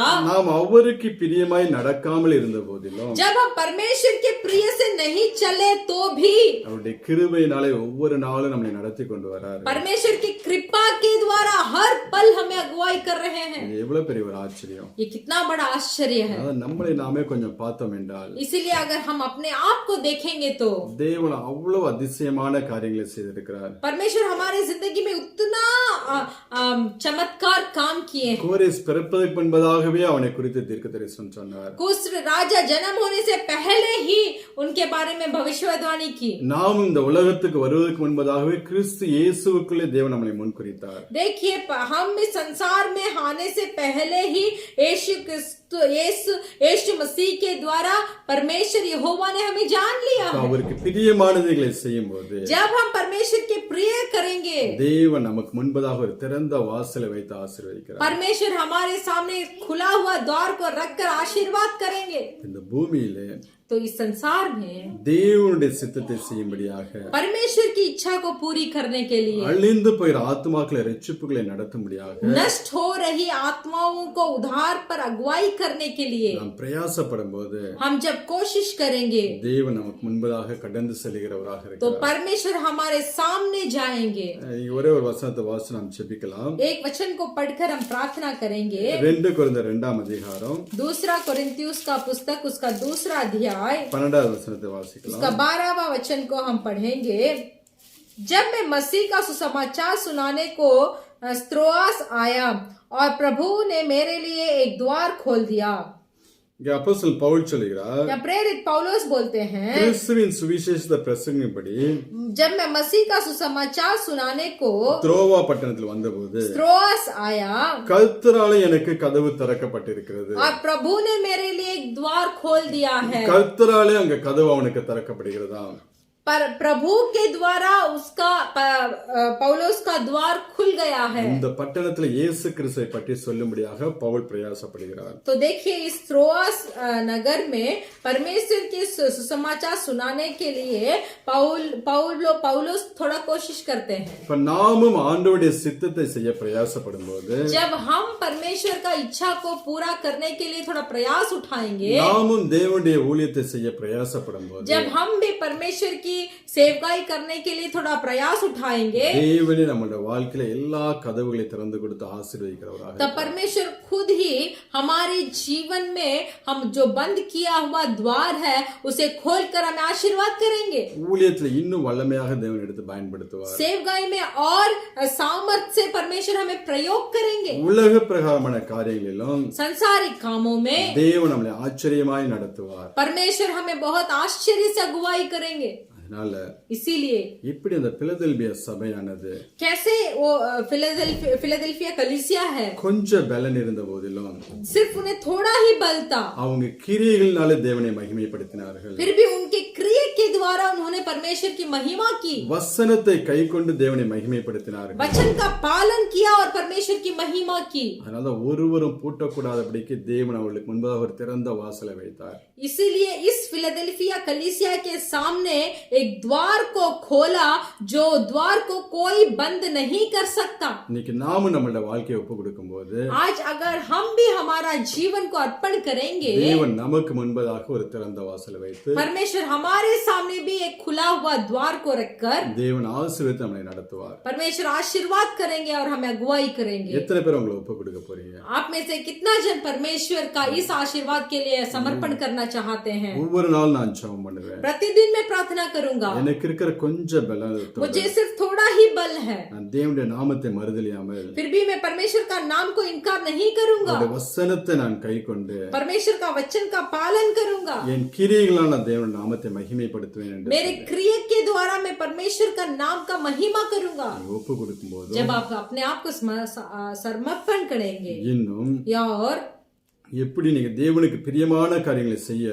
और जैसे आप परमेश्वर के इच्छा का काम करेंगे, பிரயாசப்படும் போதும் जब उसके लिए आप कोशिश करेंगे, தேவன் உங்களுக்கு ஒரு முன்பதாக ஒரு திறந்த வாசலை வைத்து அதன் வழியாய் தேவன் உங்களை நடத்தி கொண்டு போவார். तब परमेश्वर आपके सामने एक खुला हुआ द्वार को रखकर परमेश्वर उसमें से आपको अगुवाई करेंगे. அது எல்லாருடைய கண்களுக்கு ஆச்சரியமா இருக்கும். वो देखने वाले सब आंखों में वो बहुत अद्भुत लगेगा. என்னோட வாழ்க்கையில தேவன் செய்த ஒவ்வொரு காரியங்களை எண்ணி பார்க்கும்போது जब मेरे जीवन में परमेश्वर का किया हुआ काम को जब मैं लिख कर देखता हूँ, இவனுக்கே ஆச்சரியமா இருக்கும். मुझे बहुत आश्चर्य होगा. நமக்கு ஒரு பேக்ரவுண்ட் சப்போர்ட் கிடையாது. हमारे ऊपर मैं भरोसा रखने वाला कोई नहीं है. எனக்கு பெரிய நபர்கள் மனிதர்கள் யாரும் தெரியாது. बहुत बड़े बड़े मनुष्यों को मैं नहीं जानता. எனக்கு தெரிஞ்சதெல்லாம் ஆண்டவர் இயேசு கிறிஸ்து மாத்திரம்தான். मुझे जो मालूम है वो परमेश्वर यीशु मसीह ही है. அவரோடு நடக்கும்போது जब परमेश्वर यीशु मसीह के साथ हम चलेंगे, அவரோடு வாசம் பண்ணும்போது जब परमेश्वर यीशु मसीह के साथ हम वास करेंगे எண்ணி முடியாத அதிசயங்களை தேவன் செய்கிறார். तब परमेश्वर बहुत बड़ा आश्चर्य काम को करते हैं. உங்களோட வாழ்க்கையை ஒப்பு கொடுங்க. आपके जीवन को भी आप समर्पण कीजिए. கர்த்தர் உங்களையும் அப்படியே ஆச்சரியமாய் நடத்துவார். परमेश्वर आपको भी आश्चर्य और अद्भुत काम से अगुवाई करेंगे. நாமெல்லாம் ஜெபிக்கலாம். हम सब मिलकर प्रार्थना करेंगे. Hallelujah, hallelujah. सब अपने अपने आंखें बंद कर सुने हुए वचन जो है, उस वचन के लिए हम अपने आप को परमेश्वर के सम्मुख में हम समर्पण करेंगे. मिले आदर और महिमा तुझे, ज्ञान और धन्यवाद प्रभु, मेरे स्तुति और शक्ति प्रशंसा सदा सर्वदा.